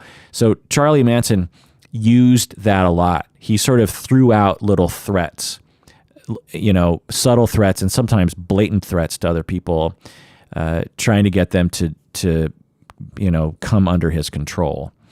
And there are various ways that people react against that, right? If you've ever been, it's sort of similar to the Harvey Weinstein situation. It's, when someone presents behavior that is unexpected or threatening to you in some way, because for a lot of people, being threatened is actually a very rare thing. The sense that someone is a threat, a physical threat, is actually, for some people, very rare. And for most of us, it's very rare, hopefully. And it's not, and so it's hard to think through those situations. It's hard to think straight during those situations. And we have 4 different reactions that we have available to us in terms of our evolution. We have fight or flight, right? That's 2, or freeze or appease. So you have fight or flight, or freeze or appease. And we all know what fight is, right? So when Charlie Manson would make these subtle threats, he figured out, he would sort of test people, right? And so he would make a subtle threat, and some people would be like, would come at him strong and be like, what did you say? And Charlie Manson, when he didn't have power, or just wasn't in that mode yet, would probably say, oh, okay, well, I can't intimidate this guy, because his response is to come out aggressive, and I don't want that in my life. So he would ignore that person. Another sort of person would flee, right? One of the other guys in the Beach Boys, the guy who wears the Beach Boy hat all the time, what's his name? I forget his name, but anyway, he in an interview talked about how Manson tried to threaten him to stay. He was in a sense, you could say Manson was sort of testing to see if this other Beach Boy could be intimidated. And what he did is he was like, "Oh my God, this guy's scary," and he just fled. I'm getting out of here, and I'm never coming back here again. So that's flight. Then you have freeze, which is deer in headlights, right? You just sort of freeze. There's that response, and then there's appease. So this is the one that Charlie Manson was looking for. There is a reaction that people will do, and you hear this in the but the Harvey Weinstein stories, is we, as a defense mechanism against threat, will sometimes choose to appease people. We'll be like, okay, it's a way of managing danger. If you can get someone to calm down, and if you can make someone believe that you are on their side, then there's a very real reduction in threat. And it works sometimes, it really works to our advantage sometimes, like say, I don't know, somebody, you get into a fender bender and someone jumps out of the car and they're like, real aggressive, and they're shaking and they're very upset and they want to fight you. And you get out of the car and you're like, hey, I get it, man. I'm sorry. Even though you're thinking, not my fault that we got in this fender bender. But anyway, at first you're just, hey, I get it, man. Maybe it was my fault. I don't know. And I'm really sorry that happened. So you're trying to appease the other person, even though in your mind you're thinking, one, this wasn't necessarily my fault. And two, why are you being aggressive? Like, calm down. So there's a very functional part to the appease part. Particularly, we learn the appease bit when we're very young, often at times, because when you're 5, 10 years old, you don't have the power to fight and you don't have the power to flight. And if you freeze, that's one thing. So people who can't fight or flight will sometimes either freeze or appease. And so that's what Charlie Manson was looking for. Was he would make a subtle threat, and if the person moved to appease, he was like, okay, this is the sort of person I want in my circle because I can control them. So he was when I review all this stuff, and all this happened before the murders, right? So at this point, he's just a bully, and when I hear all this stuff, going back into his early childhood, my assessment is that he's a full-on psychopath. He is a full-on psychopath. He is narcissistic. He's manipulative. He likes to intimidate people. He's self-entitled. He's self-grandiose. He's cruel to people. He doesn't have a shred of empathy for other people, just like his parents were, and just like they taught him to be. Okay. So there's a lot of interesting twists and turns of the story at this point in terms of his music, his early sort of sputtering music career. But at one point, the Beach Boys actually recorded one of his songs. I mean, this was one thing I was like, what? There is a Beach Boy song written by Charlie Manson. Now, Manson, you could say for the most part, only wrote the lyrics because the Beach Boys, by the time the Beach Boys got a hold of the melody, they changed it quite a bit, but it's similar. It's actually, the song is called Never Learn Not to Love, and the drummer brought it to the band without mentioning that Manson wrote the lyrics, probably because Brian Wilson had actually met Manson and hated him, and so the drummer, I believe his name was Dennis Wilson, brought the lyrics to the band hoping to record the song, and either said that he failed to say it was written by Charlie Manson. And that was either because Brian Wilson would not have recorded it if he knew it was written by Charlie Manson, or Dennis Wilson, the drummer, just wanted to take credit for something. So after this, Charlie Manson was furious, legitimately. I mean, imagine you write a song and you spend all this time and you're desperately trying to break into the music biz, and then this this famous guy just rips you off. So this is sort of the beginning of Charlie Manson's emerging anger. So remember that anger that he had when he was a young kid, where he gathered up all of the toys and burned them. There's when you're hurt and you feel betrayed, there's an anger response, and then there's a revenge impulse. Okay, so at this point, he starts going full cult, because I think he's realizing, I can't break into the music biz in the normal way. I've been at it for a long time. I've gone into the studio a number of times. I've networked. Neil Young loves me, and yet I can't get a record deal. The Beach Boys are ripping me off. Like, I think at this point he's becoming disillusioned with the music business. So this is when he starts seeing famous people in this other light of, like, they're all cutthroat. They're all, they don't deserve what they have, this kind of stuff. And so at this point, he starts going full cult. It's unclear exactly why.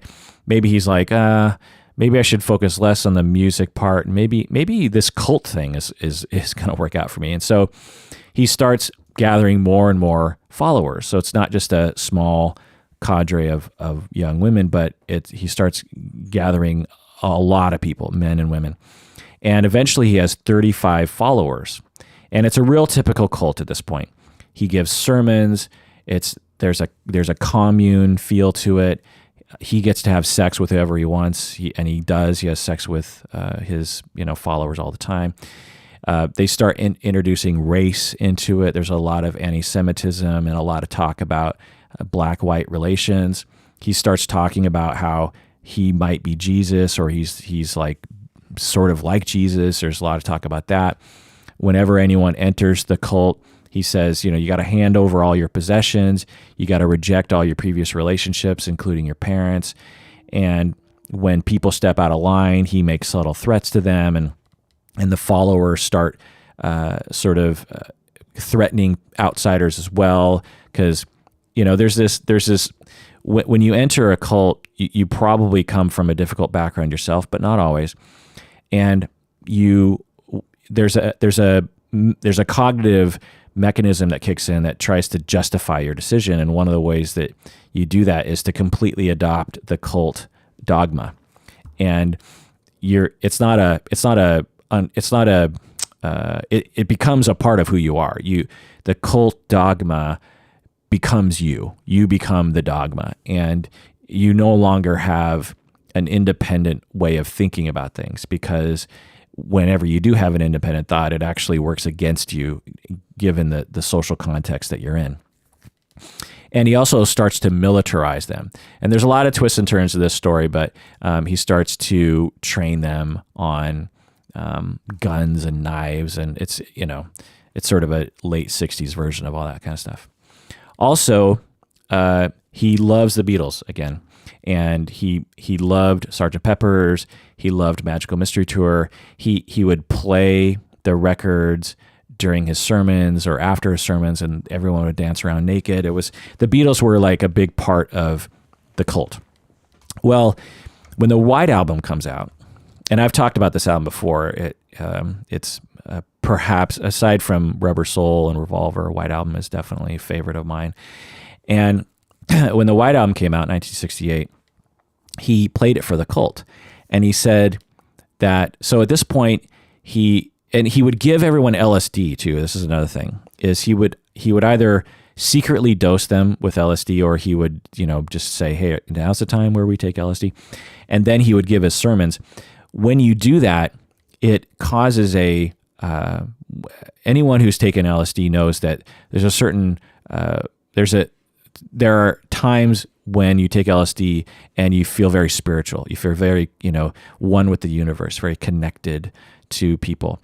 Well, imagine if a charismatic leader were to give this compelling sermon at the time about how, we are one with the universe, and that death has no meaning, and that we are all one together as a group, and that our mission in life is to make the world a better place. Like, you can imagine that would really get under your skin, So anyway, he would play the White Album when it came out, and he would give people LSD, and he would say that the Beatles were actually channeling his message. And he made it seem like he told them all, look, I have evidence that the Beatles know about us and that they are writing these songs specifically for us, and they're trying to give us a message. So remember all that 60s culture stuff around like secret messages and all that kind of stuff. And he had some coincidences on the record that was evidence that the Beatles knew about him. The Beatles did not write White Album for Charlie Manson. I mean, I just want to say that up front in case you were wondering, but it's debatable if they even knew who he was. I don't think they knew even who he was. And even if they did, why would they care? So, but to his cult followers, this made him seem like a rock star, like he always wanted to be, right? So if he couldn't become a rock star legitimately by actually creating music that people wanted to listen to, he could become a rock star by basically convincing his cult followers that he was basically like a god to the Beatles, like the Beatles looked up to him, is what he was saying. And he twisted the lyrics, and there's a song by George Harrison, Little Piggies, and it's basically about class, and about how rich little piggies, and they eat their blah blah blah. And so that became a part of the a sort of a call to arms for the Manson people in terms of like, we have to bring down the rich. And there's a lot of black-white stuff that he would talk about, the song Blackbird and Revolution 9, Happiness is a Warm Gun, and Helter Skelter. All these songs, he said, was the Beatles' way of saying that they wanted Charlie Manson and his followers to start a race war. So again, civil rights and race relations in the United States was a very hot topic at the time. And remember, we have Malcolm X, we have Martin Luther King, we have the assassination of Martin Luther King, assassination of Medgar Evers, and blah, blah. You just have like a lot of tension between black people and white people at the time. Not just like in today's world, we have tension, but back then the tension was so much, it was different, let's just put it that way. And there were legitimate worries that there would be pockets of civil wars, like all the black people in LA getting guns and just roaming the streets and killing white people. Now, there was no movement to do that, and there was no way that was going to happen, but white people definitely thought that was a possibility. And so this cult the people in this cult wouldn't have been any different from society. And now that I think about it, I don't think there was a single black person in Manson's family. They called it the family, by the way. So that was another way of sort of keeping everyone together. And so one of the major themes was that Charlie Manson was like, what the Beatles want us to do is they want us to be the spark that, begins the race war between black people and white people. We want that. We want black people to rise up and kill all the white people. And so because of that fear, right? So imagine it. So let me try to bring an analogy. So, there's a lot of fear right now about Muslims in America, right? There's a fear that Muslims will kill us, right, in America. Even though empirically, that's just the chance of being killed by a Muslim is far more unlikely than being killed by a Christian in America. But anyway, so there's this fear, there's this panic, right? There's particularly among certain people in America right now. There's a panic around Muslims. They want to kill us. Okay, Sharia law or whatever the fuck, all that kind of stuff. Sorry, I swear. I'm trying not to swear anymore. So there's all this panic around that. Well, imagine if someone came along and said, like, look, it's going to happen. There's signs, and we have 9/11, you have this killing, you have this law, you have ISIS. It's happening. It is happening. And I know when it's going to happen because I'm actually connected with the people who know ISIS and all that stuff. Like, I have inside information that tells me that this is happening real fast. So imagine like you have a charismatic person, LSD, no internet, and not a lot of trust in newspapers at the time.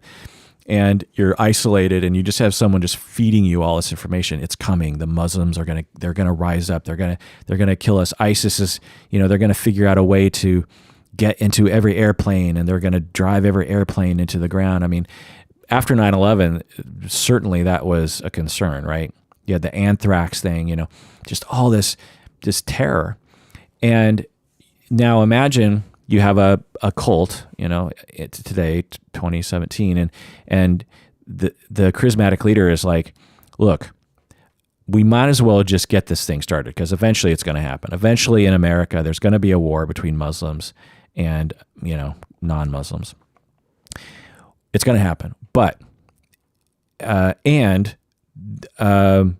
America deserves it because of capitalism and the way it treats its poor, and the way it's been raping the environment and all this stuff. Like, America deserves it. So imagine you have people that believe that. Okay, then imagine that the leader says, and because I have a connection with Muslims, I can protect us from being killed by the Muslims, because if we as non-Muslims prove our worth to the Muslims, then they will pass over us and kill everyone else, but not us. So that's what Manson was saying. It was like, we as white people, this race war is inevitable, and the Beatles are saying it's going to happen. And so if we're the ones who spark it and begin it and get it going, then the black people, when they actually do rise up, they won't kill us, because we have demonstrated we are on their side. That's what he was saying. And that became a very real thing to this cult. Now, there's debate as to whether or not Charlie Manson actually believed this. And according to my read of the story, I don't think Charlie Manson believed it at all. I think it was just another way for him it was just another way that he figured out how to, keep his group galvanized. There's a lot of power when you make people afraid of war, and when you make people afraid of a particular ethnic group. We see this happen all the time. Trump did this. Hitler did this.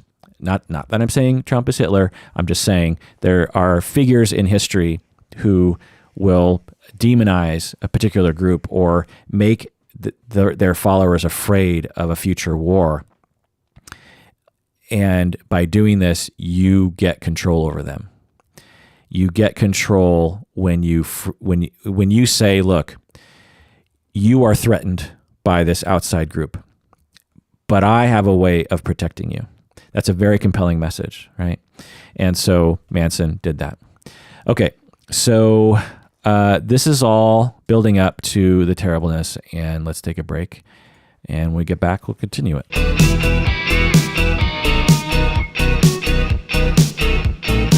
All right, we're back from the break, just continuing the story here. So at this point, Charlie Manson has a full-blown cult. He's isolating these people. They live on like some kind of ranch of some sort, and they're a commune. They're working together. He, gives them LSD, does sermons. He's having sex with all the women. And then a very quick sequence of things start to happen. And there's a lot of little details here, but in a nutshell, Manson, I think, started to realize, so this is in 69, summer of 69. I think he's starting to realize that he's losing control over his group, essentially, or he's not always going to have control over his group or something. Eventually they're going to run out of money, or eventually they're going to get caught by the cut, because they were doing all these petty crimes to get money. Like I think they were stealing cars or something, and things are starting to escalate, and so he also has a lot of drugs, right? Because there's a lot of drugs in this group, and so he's trying to deal drugs and get drugs, and there's all these drug deals, And there's a drug deal that went bad. I forget the exact details, but some guy threatened to hurt Manson, because of a drug deal gone bad, and Manson shot him but didn't kill him, as a way of, preemptively getting a guy before he gets you. At the time they're getting messed up with they were messed up with the Hells Angels and some other scary people, and so I think that sort of influenced things. And so I think that was the spark, was a drug deal gone bad, Manson preemptively trying to get rid of someone before they got rid of him. And I think, and very quickly things spun out of control from there. There's another bad drug deal that happens in the same month of July, 1969. And Manson and his family actually did kill a guy because of it. So at this point, Manson is like, oh my God, me and my cult, we're now, he thought he killed the first guy. I don't think he did. But at this point, he's like, holy crap, July 1969, me and my followers are now responsible for murder. And it's only a matter of time before someone talks about this to the wrong person, and then we're all going to go to jail. And, holy crap, we've crossed the line. And so at this point, I think Manson's like, okay, time to self-destruct, essentially.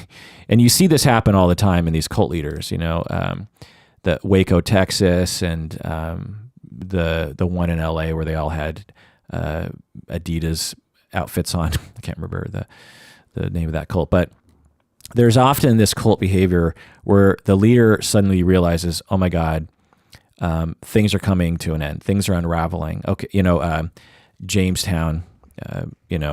You just have this panic in the leader of just like, the police are coming for me, and my days are numbered, and so I might as well go out with a bang. I might as well really make this thing fully realized. How far can I take my power? If I'm gonna go to jail, I might as well, make this thing as big as possible. If I'm gonna go to the electric chair, I might as well do a lot of damage. And you see spree killers do the same thing, right? They're like, well, I want to kill myself, and wouldn't it be nice if I took a lot of people down with me? So how many people can I kill just before I kill myself? It's a very terrible impulse. It just doesn't make any sense, and it caused a lot of damage in the world. But anyway, so now you could say it plays into his narcissism, right? It's like, I want to be, the most terrible person that's ever lived. I don't know. I think that he started to kind of go in that direction. But anyway, so then August 1969. So there's just a month after the two drug deals that went bad, he decides that he really wants to start the race war now. And again, it's hard to know if Manson thought the race war would actually happen. I think that a part of him thought maybe it would, but I don't think he was fully on board with it anyway. At least if he did, it's like, how stupid can he be? But anyway, so in August 1969, he sends his people to the house of Sharon Tate and Roman Polanski. If you know Sharon Tate, Roman Polanski, then you know what I'm talking about. If you don't, look him up. But anyway, he knew of this house because he had visited it before when he was trying to be a rock star. And he knew the ad. He's just like, I know in this one house there are famous people. I don't really know who they are, but I know there are famous people who live in this house. And I think what Manson was thinking was, by killing everyone in this famous person's house, two things will happen. One is I can get my revenge on famous people who have it all. They have everything I want. They have money, they have power, they have good looks, and the most important thing that they have that I want is like the love from society. They are loved by society, and I hate them for that. And so I'm going to get my revenge on them for that. And now he didn't say that to his followers. What he said was, we need to get back at rich people because they're the enemy. They're the man, right? The other reason why he wanted to kill these people was because he knew it would be a big media sensation. If he killed a bunch of poor people, he knew that the media wouldn't pay attention to it. If he killed famous people, he knew the media would pay attention to it. And so he wanted he wanted the crime to look as though black people had killed them, because he thought that the media would perceive it as the beginning of a race war, right? So he sends his people over there. They kill 6 people, including Sharon Tate. Roman Polanski was in Europe at the time. It's a terrible, grisly story. If you want details on that, just Google it. But his followers, there was Tex, who was this guy, and he had I think 3 of the Manson young women with him, and it was a very haphazard crime. It's incredible that they didn't get caught. It's a horrible story. But anyway, they kill 6 people in this house, including Sharon Tate, who was extremely pregnant at the time. Like, she was probably due weeks later, just a few weeks later. And they try to make it look like black people had done it by they took blood and wrote stuff on the walls, and they were trying to make it look like black people had done it. And then the next day, of course, hits the news, blah, blah, blah. And the people on the news, none of them are speculating that black people did it. In fact, the cops, when they came, they started to try to piece it together. Like, well, it's probably not black people, because this neighborhood is so devoid of black people and so scared of black people that we would have heard of reports from neighbors saying there are black people in the neighborhood. And we didn't hear any reports last night of that. So it must have been white people, and it must have been someone that they trusted, because how did they get in the house, and how did they round them all up, and blah, blah, blah. And so Charlie Manson's upset by this. He's like, wait, so I thought this was supposed to spark the race war that I was hoping would happen. I mean, I think part of it was, actually, I'm thinking of another motivation for Manson at this point, of like, he's thinking, well, if I roll the lottery and the race war does start, then maybe my crimes that I've committed with those 2 drug deals gone bad, and now Sharon Tate and the others, when the race war happens, maybe it'll obscure my crimes, and then I won't get caught. Or even if it does come out, that no one will care, because we'll be in the midst of a huge race war happening where black people are killing white people and vice versa. So maybe, anyway, but there's a huge media circus at this point. A lot of people who grew up at the time remember when they heard of this event in August of '69, of this slaughter that happened in this house. So Manson's upset, and he's like, okay, well, they're not getting the picture. They don't realize it's black people. None of them are getting the bait that it's black people killing these people. And so the next day, he's like, okay, we got to do it again. And so they go to this other house, and they kill 2 more rich people. And they really try to make it look like it was the Black Panthers this time. They're really trying to, paint the clues. Okay. There's a lot of twists and turns to that story as well, but the media doesn't really pick up on the Black Panther clues. And so at this point, I think Manson is starting to really panic, and the family is starting to kind of freak out too, because although some of the people in the family were notable psychopaths, many were not, and many were like, wait, I did not join this cult to murder people. Like Charlie Manson, when he sent the first group of people to Sharon Tate's house, the only person who knew that there was going to be something terrible happening was Tex. I can't remember his last name, but that was his nickname, Tex. And the 3 women that went with him had no idea that they were going there to kill anyone. And once they were there, they just kind of went along with it. And so at this point, I think Manson's thinking, I'm losing control. What if the cops come after us? Blah, blah. So he actually moves to the desert. And he had been talking about in his prophecies about this hole that was in the ground that was going to I can't remember the exact details, is going to save them. So like they're going to find a hole in the desert and they're going to jump in it and be saved or something. I don't know. And so while they're out in the desert out here, the cops are investigating these murders, and they have no connection to the Manson people. They're in a lot of ways, if Manson and his people just would have laid low, they would have got away with it, because the police were not looking in the direction of the Manson people. But they're out there, and again, it's a commune and blah, blah, blah. And Manson becomes suspicious that one guy is going to rat them out, and so he kills that guy. So that's another murder. And there's speculation about several other murders that they all committed that might be unknown to us. But anyway.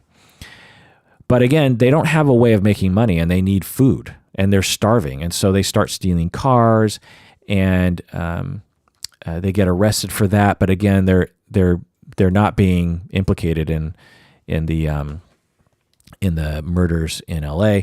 Eventually, one thing leads to another, and in a very haphazard way, the police start thinking, maybe this Charlie Manson guy and his people have done some bad things. And so they round him up, they investigate, people start talking, and then there's a trial. It's a media sensation. Manson, when he poses for pictures, these iconic sort of crazed eyes that he has this way of, it's weird. When you look at all the pictures of Charlie Manson, there are younger pictures of him where he looks like a nice guy. He looks like a cute kid. Even when he was in his hippie phase, you could say, that guy looks, he's right on the borderline between like a nice hippie and an evil villain. It's like this weird, anyway. So America was riveted by this whole story. Mainstream America saw this as evidence that hippies were bad and evil, because, mainstream America was not hippie culture. This is, long hair and bell bottoms. It was crazy.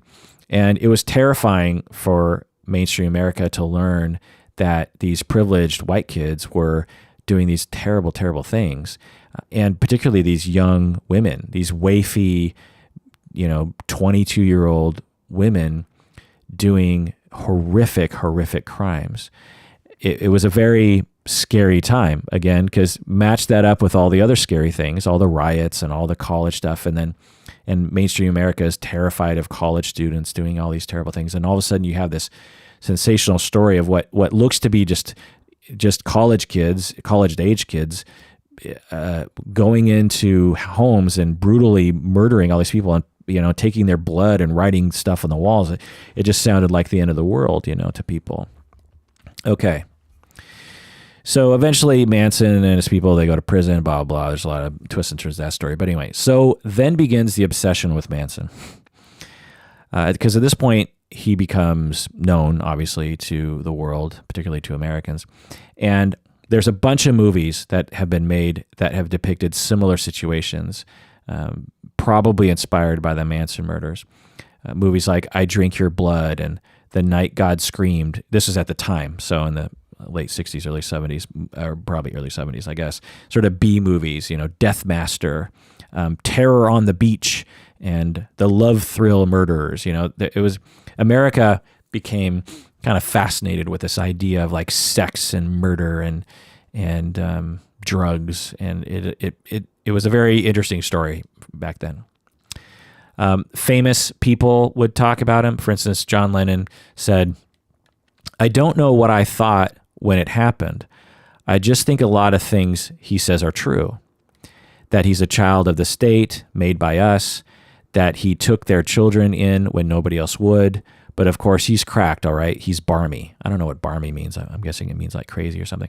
So here you have John Lennon saying that because in all the trial and all over, Manson gave a lot of interviews. And Lennon is here saying that he thinks that a lot of the things Manson was saying was true. So even after these horrific, horrible things come out, there are people, the counterculture people are like, actually, Manson has some compelling things to say here. Maybe we should be listening to him. And so right away we see people, I don't know, respecting Manson in some way. And people will hold him up as a hero, and that he's a hero for hippies, that he's a hero for a hero against the man. He's a hero against conformity. For example, there's a Ramones song, the lyric, "Gonna smile, I'm gonna laugh, you're gonna get a bloodbath. And in the moment of passion, get the glory like Charles Manson." So there's this sort of hero worship of Manson, which I find to be highly problematic. I mean, there are so many other heroes you can hold up that are not this. Because again, the story to me about Manson is one of, he's a psychopath who has no empathy and was narcissistic. And I don't think he gave a crap about the social movements of the 60s. I think he just adopted that because he knew it was his way in to manipulate people to stay close to him, you know? Famous bands have covered his songs. Guns N' Roses recorded one of his songs. Marilyn Manson recorded one of Charles Manson's songs. And of course, Marilyn Manson named after Charlie Manson. You know, it's a mashup of Marilyn Monroe and Charles Manson. The Lemonheads recorded one of Manson's songs. Of course, the Brian Jonestown Massacre recorded one of his songs. Crispin Glover, if you know Crispin Glover from Back to the Future, has recorded music and recorded one of his songs. Trent Reznor from Nine Inch Nails actually moved in to the Sharon Tate house where the murders happened and established a recording studio there, which he called Pig, which was a reference to one of the words that they had written in blood on the door. They wrote Pig. It was a reference to Little Piggy, and it was of the Beatles song, and it's also a reference to another murder that had happened. Anyway, there's been many books, include the most famous of which is called Helter Skelter, 1974 book, sold 7 million copies, and has also been adapted into 2 made-for-TV movies. There's been many other movies and TV about Manson. An NBC series that came out recently called Aquarius that had David Duchovny, and Manson is played by the guy who played Renly Baratheon, if you know that. Anyway, there's a documentary in 1973, so just after the murders, called Manson that was Oscar nominated. There's a Netflix comedy called Manson Family Vacation, and it's about a guy who's obsessed with the Manson murders. I mean, this entire Netflix movie is basically all about people who are obsessed with Manson, and it has a sort of twist at the end that's interesting. I didn't particularly like the movie. It got great reviews though, but when I watched it, I was just like, it's kind of boring. There's a movie, Martha, Marcy, May, Marlene, that I think has Brie Larson in it, if I'm not mistaken, or was it Jennifer Lawrence? One of those two. 2011, and it's basically a contemporary version of the Manson. The guy that they asked to play Manson, or the guy that the leader of this fictional cult, has a Manson sort of look to him, and he played guitar and all that kind of stuff. Quentin Tarantino's movie that's coming out in 2018 is a movie that has something to do with the Manson murders. It's set in LA in 1969. And there's another movie coming out about it. And so not only was Manson, worshipped in the past, but it's almost maybe even seen a resurgence lately.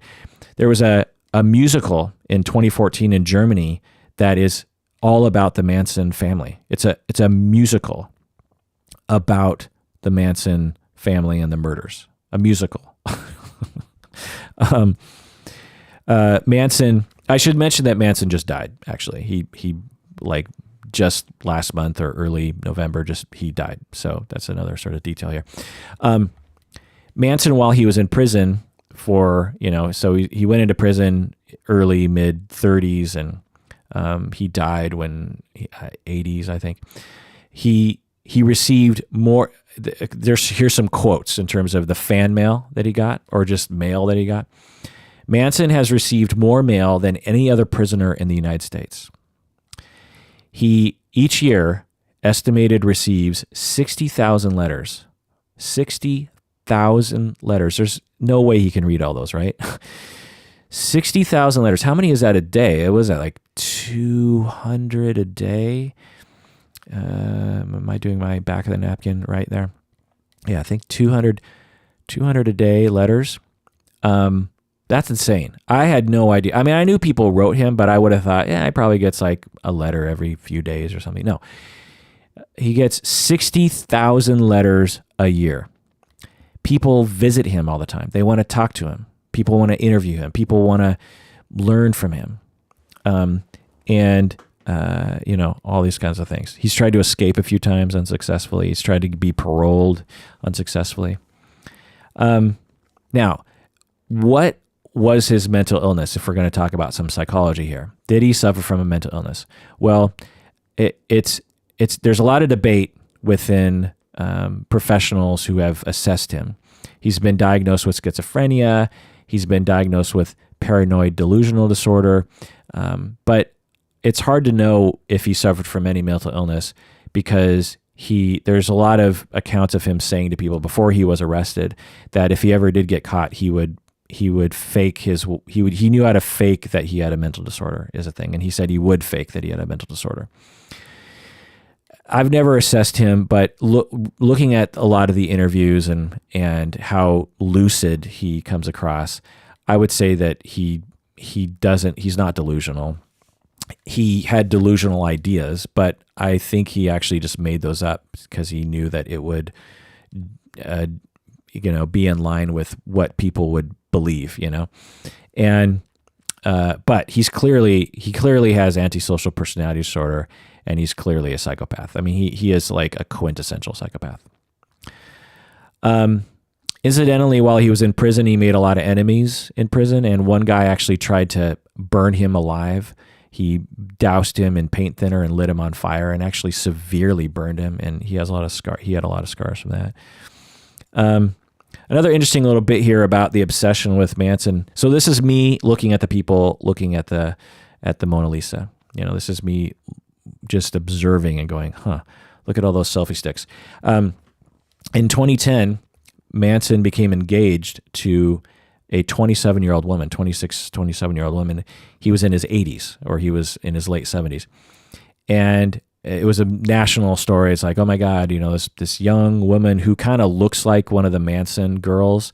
But it later came out that she only became engaged to him because she wanted to own his corpse after he died so she could charge money to display it.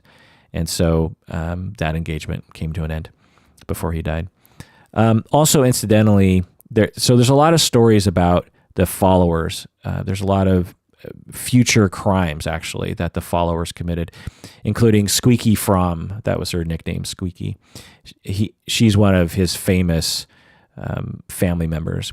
And a few years after the arrest and everything, she tried to kill President Ford. She actually got close to President Ford. She had a gun, and she pulled the trigger, and it had 4 bullets in the magazine, but she hadn't put a bullet in the chamber. If you're familiar with those kinds of guns, you have to put a bullet into the chamber before you shoot it. And so it's unclear if she knew there wasn't a bullet in the chamber or not. I'm guessing she did not know, because I don't know, it just seems like a strange act. And plus, why would you put any bullets in the gun if you weren't planning on? But anyway, she claims that she knew that there wasn't a bullet in the chamber. I don't think that's true. So she was very close to killing President Ford, one of Manson's followers. She was arrested and put in prison for many years, and she was released in 2009 at the age of 61. And you can look up documentaries about her as well. So yeah, Manson just died November 19th, actually, which, as I record this, was just last week. By the time this comes out, it'll be a little, this will probably come out mid-December, I'm thinking. Actually, maybe I'll release it earlier because of this whole media frenzy. Anyway, he died of natural causes in the hospital. He was immediately cremated, and his remains were given to his grandson. Okay, so let's talk about the psychology about this. There's not much that I can say about the psychology of Charles Manson that I haven't already said or said in other episodes. He was a sadistic psychopath who had no empathy for other people, and he wanted to manipulate other people so that, one, he could feel powerful, because everyone likes to feel powerful, and he also wanted, in my hypothesis, he wanted people to be close to him because he needed attachment security just like anybody else did. But he had a very dysfunctional way of getting attachment security.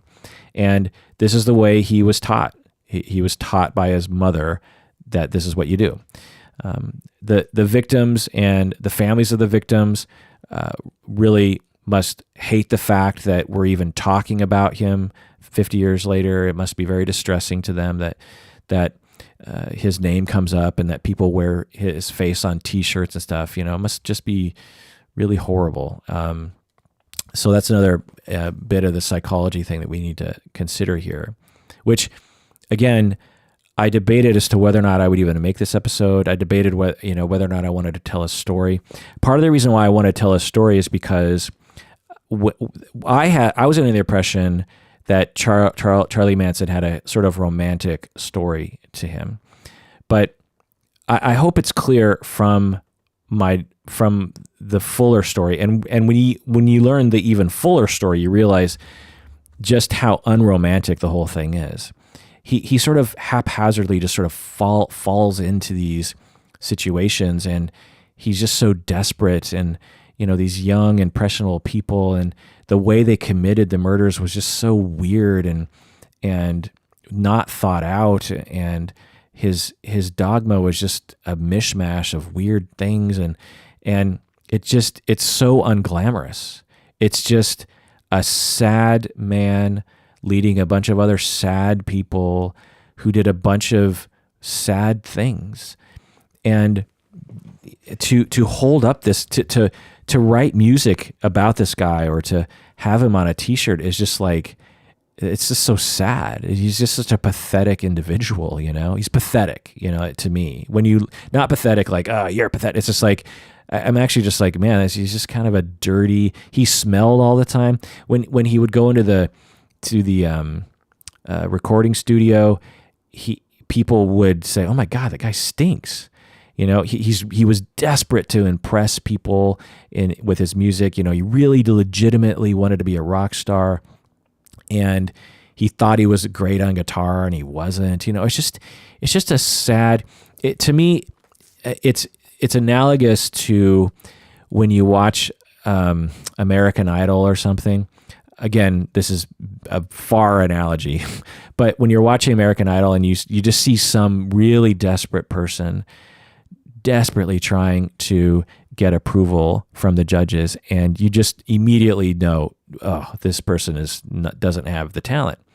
They, and it looks like they think they have talent, which is fine. Anyone can think they have talent, but it almost looks like this person really believes they're awesome. And, it's great to see him singing. Singing is wonderful, but in terms of like what these judges are looking for, this person does not have what it takes. Those people aren't murdering people or anything, but I'm saying that's the vibe I get from the story of Charlie Manson. It's just like him and a bunch of other people who are very confused about life, following him, and it just has a very sad, pathetic quality to it, and just a tragedy. It's like, dude, why are you killing people? What's, bad drug deal gone, a drug deal gone bad. Okay. Not good, but at least there's some logic to it. But the Sharon Tate murder is like, dude, what, and then the whole thing about him wanting to start a race war and how stupid that was. And how, even if there was some, logic to that, it's like, the clues you left were so bad that no one thought it was black people.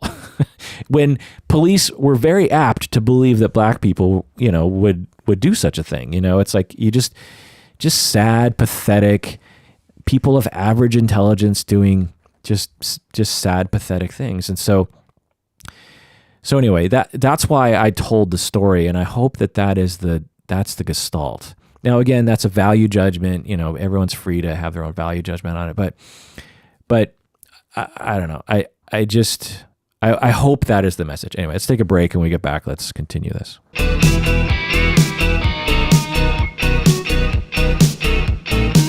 All right, we're back from the break. Again, this episode is brought to you by Talkspace. If you're looking for online counseling, Go to Talkspace, very convenient. Use the promo code Kirk, though. You got to use the promo code KIRK. It's pretty cheap. I think, I should have the prices in front of me, but I think like per session, it's like very cheap. And I think you get like sessions every day. So they're short sessions every day. They're not full hour. But anyway, people have emailed me and said, I tried Talkspace and I love it. I'm connected with, Talkspace, they only work with people who are fully licensed. So it's people like me who are fully licensed, who know what they're doing. They're trained on how to do that kind of therapy. And so anyway, Talkspace.com, use the promo code Kirk. Okay. The other thing about psychology that's pretty obvious that we can talk about is that the followers were classic cases of Stockholm syndrome. You have a charismatic leader who's very confident. He looked for young people who were running away from home because they didn't like their families. He drugs them with LSD, during his sermons. He isolates them. He scares them. He beats them. He convinces them that he is their savior, and without him, they could be harmed. And that's probably another reason why he did the murders. Was it's like, well, if I can get my cult to murder people, then they really need me, because now the world really is out to get us, So that's another reason I think why people do this. When you look at the Waco situation, I think that's a similar thing. When Koresh was threatened, he was sort of backed into a corner where it's like if he didn't come out swinging, then his cult was going to fly apart in very real ways. But anyway, so let's ask this question. Why are we so obsessed with Charlie Manson? Why was Charlie Manson getting 60,000 letters a day? Why are there musicals about him? Why are there so many books and why am I even making this episode about him? It's very weird to me. Until you just look at American society in terms of media consumption. This story has it all. It has murder, which of course we love. I mean, all you have to do is look at movies and count the amount of times humans are killed and just be like, clearly we love that.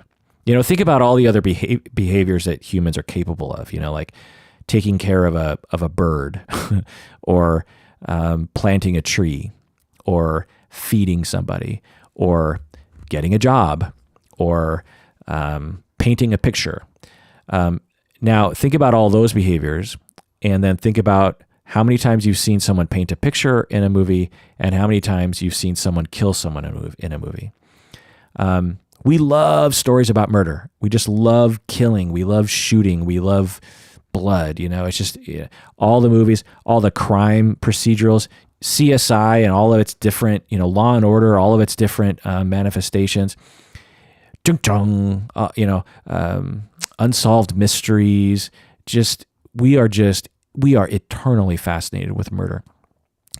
Crime. This story has crime in it, obviously. It has a cult, which we love cults. It has sex orgies. I didn't even get into the sex orgies, by the way. There were tons of sex orgies. Like Manson, directed everyone to have sex orgies all the time. Drugs, ton of drugs. Mescaline, obviously pot, alcohol. Was heroin involved? Anyway, MDA. Famous people, tons of famous people. You got Roman Polanski, who was pretty famous at the time. Rosemary's Baby, Sharon Tate. You had Doris Day with her. She was connected to this. You had Murder, She Wrote woman. The Angela Lansbury was involved. Her daughter or something. Anyway, there's all these. The Beach Boys, Neil Young, Crosby, Stills, Nash. There's so many famous people who were connected to this. Oh, incidentally, the night that the Sharon Tate murders happened, there were lots of people who claimed they were invited to that party and would have been killed, but they just, for one reason or another, didn't go. Like Mama Cass was supposed to be there, a whole bunch of other people. In some ways, it's sort of like, it gets a little ludicrous because something like 1,000 people have claimed they were invited to that party that night. even though only six people were there. And so it's like, what's the chance that Sharon Tate invited all those people? Because everyone wanted to be connected to it, which is another weird thing. Why would you want to be connected to that? Why would you want to be like, oh my God, I was invited to that party too. I want to be connected to that story. It's just a weird compulsion that people have. So yeah, lots of famous people. It's in Hollywood, it's connected to Hollywood. There's all the music stuff, all people love the Beach Boys and Neil Young, it's this trivia around those people that you're interested in. Tons of pictures, lots of pictures. Like for instance, when Roman Polanski landed in LA, for whatever reason, he had a journalist with him taking pictures as he went into the Tate house. So there was still blood everywhere, and Roman Polanski, because it was his house, it was Sharon Tate and Roman Polanski's house, and so there's all these pictures that you could find online of Roman Polanski walking around this house and looking at where his very pregnant wife was, stabbed and murdered and had her blood written everywhere. There's just all these pictures. So, think about before the internet, particularly, you have 70s and 80s where books would come out and documentaries that would actually have these pictures on display for people. And because a lot of these kinds of murders, there's not as much documentation of it. Whereas because of the high profile of this, there was a lot of pictures.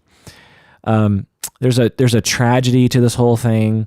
There's an interesting police investigation and police procedural to the whole thing. There's a trial that was an O.J. Simpson-esque sort of trial with lots of Manson quotes and there's a lot of weird after events, like the attempted assassination of President Ford, and you have this very, I don't want to say photogenic figure, but Manson, when you look at people like Jeffrey Dahmer and those, and you take pictures of those guys, you're just like, oh, okay, sort of a weird looking kid. But you look at Manson with his hair and the X, and then eventually a swastika in his forehead and his crazy beard and those eyes. There's a very compelling image, I think. So it's got all the elements that you want. Same with O.J. Simpson, right?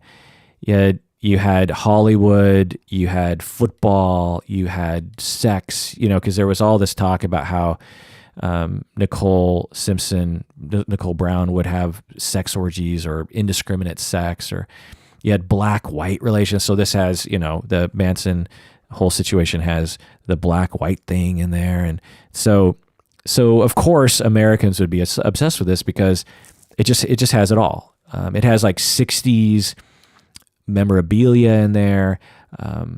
People have said that the Manson murders were the end of the 60s. So the 60s were seen as this, the late 60s were seen as this beautiful time of change and of communal living and giving to each other. And then Manson comes along and just ends it.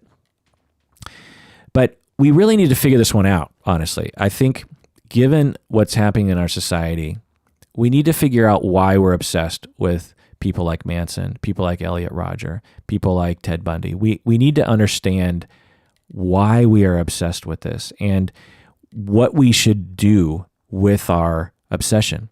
Because our obsession with these individuals is hypothesized and something that I believe to be true. It's almost impossible to study this, but our obsession with these killers is one of the main reasons why there has been an increase in these sorts of killers in the past few decades. There's been an increase in what we might call like spree killing or indiscriminate killing over the last few decades. There's been a decrease in other kinds of murders, like murders for robbery or domestic violence murders. There's been a decrease, but there's been an increase in these spree killings. So we need to figure out why, because maybe if we understand why, we could reduce them.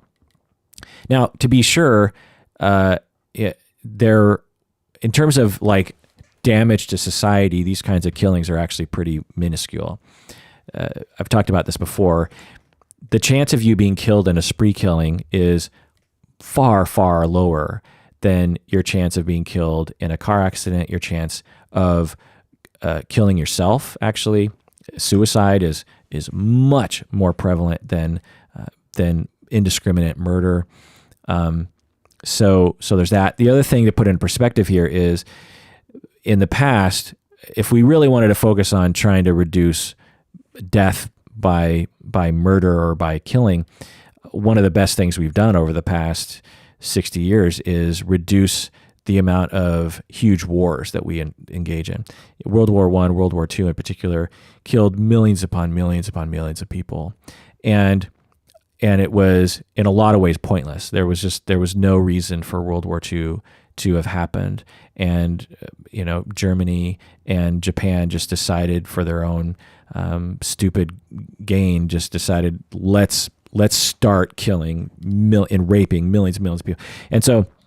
And then the Russians got involved, and we got in, and then we had to kill them to get them to stop. And it was just horrible. So in terms of the grand scheme of things, indiscriminate spree killing, serial killing it's terrible, but in the grand scheme of safety to the human race, there are perhaps other efforts that we are putting effort into that are much more profitable, shall we say. Anyway, but yeah, we're still seeing an increase in U.S. men men in the U.S. going on killing sprees. It's so much so that it's become boring in the news, right? Like, I didn't even hear about this one, but it just happened a few days ago as I record this. November 23, 2017, the Rancho Tehama Reserve shootings, in which 5 people were killed and 18 others were injured. And I'm not under a rock, I actually look at Reddit, the front page of the news page. On Reddit, there's a front news page. And I look at that, I don't know, probably a few times a day, honestly. And so I didn't even hear about this one. If you had a killing of 5 people and 18 other people injured in the United States, even 10 years ago, it would be news for months, I would guess. But now it's like, oh yeah, just another boring spree killer who just decided to. A similar thing happened earlier this month with the Sutherland Springs Church shooting. I mean, I definitely heard about that and read a few articles about, the guy who went to a church and killed a bunch of people on Sunday morning. But the thing that is interesting about this, in terms of what I'm saying here, is that he killed 25 people and injured 20 more. 25 people. So one guy with weapons went into a church and killed 25 people. Now, this was, a definite story that you'd have to be under a rock not to have heard about. But it was only talked about for probably like a week, maybe 2 weeks. If this happened 10 years ago, maybe even just 5 years ago, we would be talking about this for years. This would be, a guy walks into a church was it in Texas? Can't remember exactly where, but so that's another thing. I don't even know what state this was in. So 10 years ago, particularly 20 years ago, some guy walks into a church and kills 25 people. We're going to be talking about that for a while. Think Columbine. How many people died in Columbine? 15 people died in Columbine, including the killers. So 13 victims. So think about that. Columbine. Now, of course, there's video footage of it, and it's at a school, so that raises its profile, of course. But still, we're still talking about Columbine. This church shooting, 25 dead, I'm guessing will be a blip. It's again, my point here is that it's on such a rise that it's become commonplace. And I think part of the reason why it's on the rise is because the way our society and the way our media deals with people who do this sort of thing creates more of them. We all know about copycat. Well, we're creating one big cycle of copycat killers.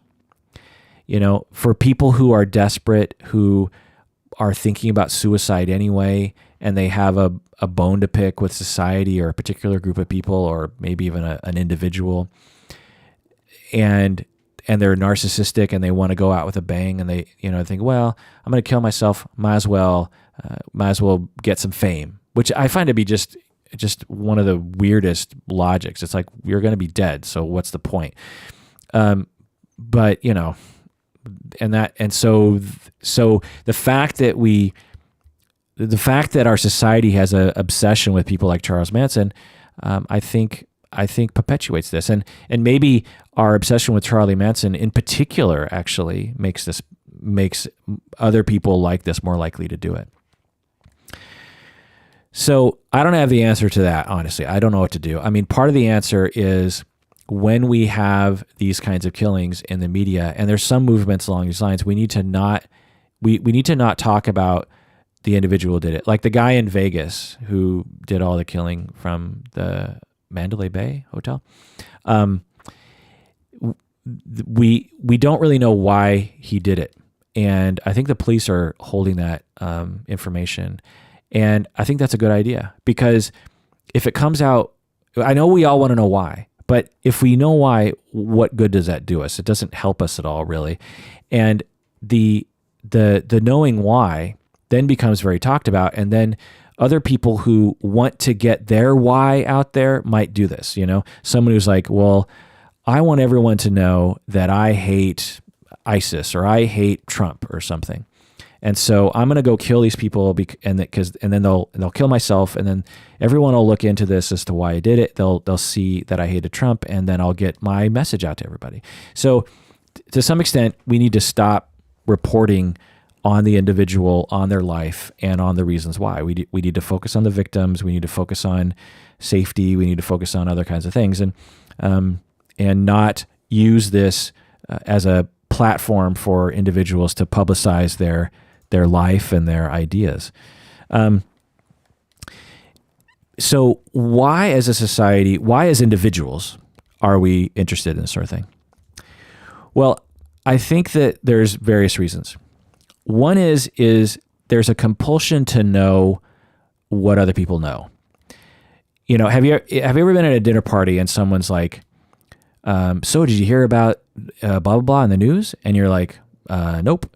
And they're like, what? You haven't heard about such and such?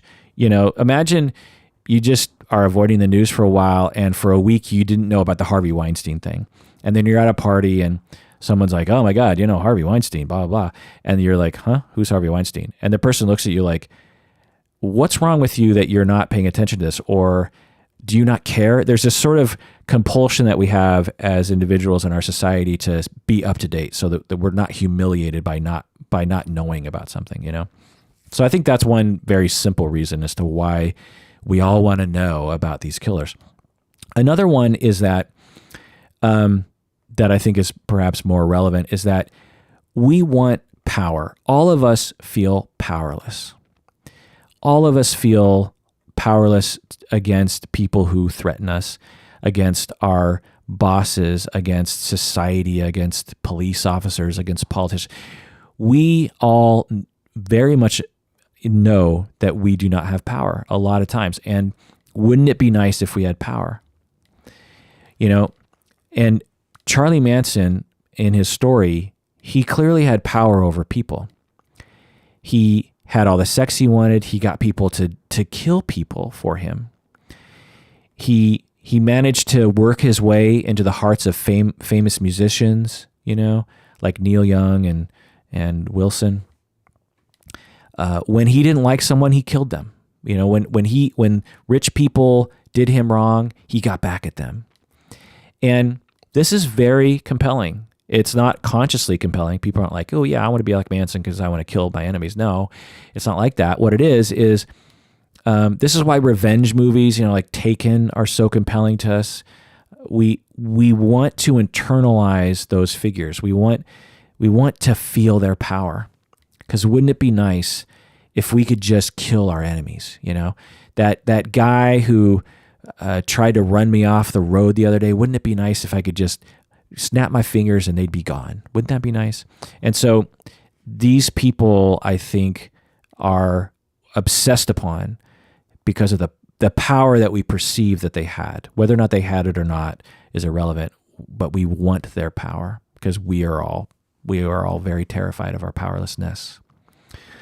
Also, we're afraid. We're all afraid of people like this. And so when we perceive a threat of anything, there are various different ways of coping with that. One is to just look away, but another one is to look toward it. It's why we rubberneck on the freeway. It's why we watch horror movies. It's why we're so compelled to look at the news. If it bleeds, it leads, right? Because when there's danger in the world, one of the ways that we likely evolved to deal with that danger is to pay attention to the danger, right? It's like, ooh, there is a pack of hyenas over, beyond, and they're eating one of my fellow tribes people.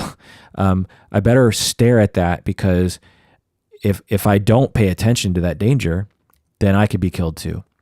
And so when we have a situation where there's high profile murders and there's a lot of details to it, there's this compulsion to try to absorb all the details of, I need to learn everything there is to know about that situation, because when I have all the details, then I will know how to protect myself.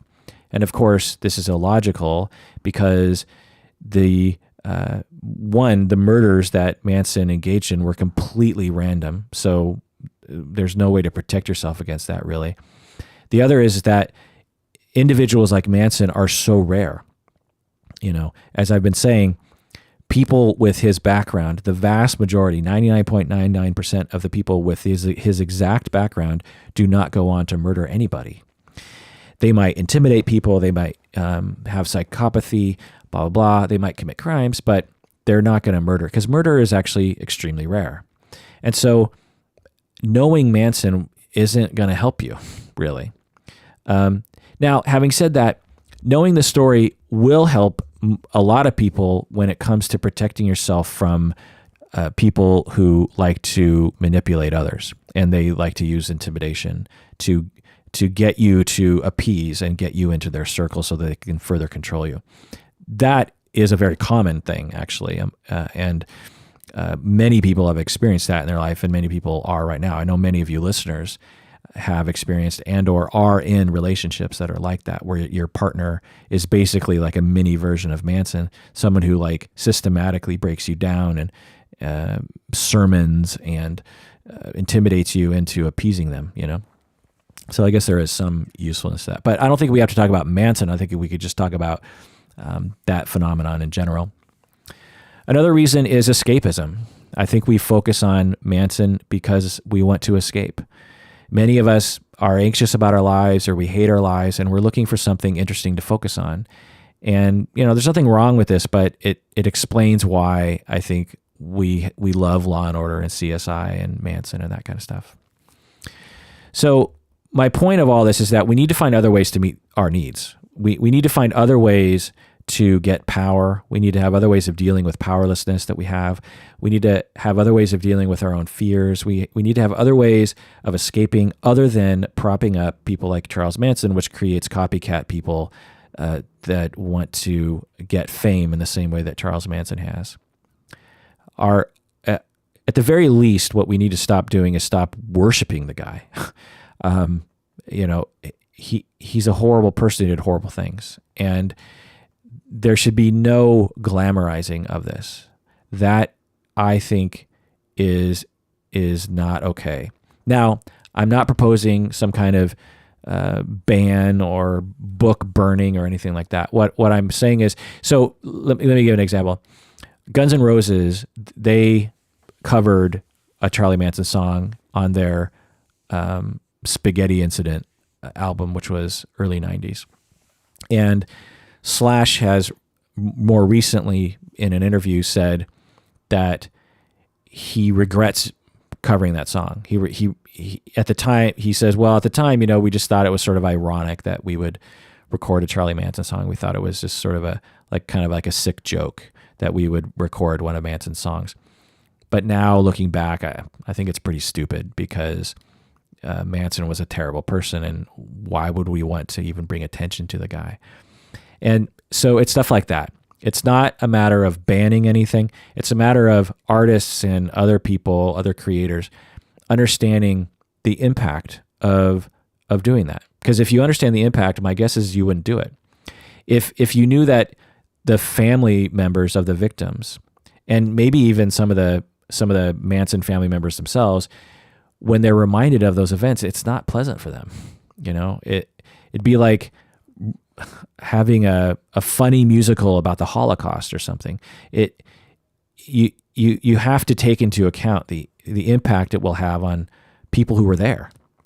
And I think when people really consider that, I think that tends to be incorporated into their decision making, which will likely, I think, result in less activity of this sort of nature. The other thing that I think everyone should consider as they're creating art, as they're publishing things, is the impact it'll have on copycat, situations. And maybe that will cause them to say, I don't think we need another article on Manson. Or maybe it will be like, well, how do I want to tell this story? Do I want to tell a story that it emphasizes all the glitz and glamour and the Sharon Tates and the Beach Boys and the blah, blah, blah? Or do I want to tell a story that has a different tone to it? One that maybe props up Sharon Tate, one that props up Roman Polanski, Roman Polanski has his own problem. I should do a whole episode on him, actually, at some point. He's got some issues for sure. Anyway, my point is that we need to think critically about the way our society and way our media and the way creators incorporate Manson into their creations. Because to date, I don't think it's been done in a responsible way. All right, well, that does it for that episode of Psychology in Seattle. Thanks for joining us. Please take care of yourself because you deserve it.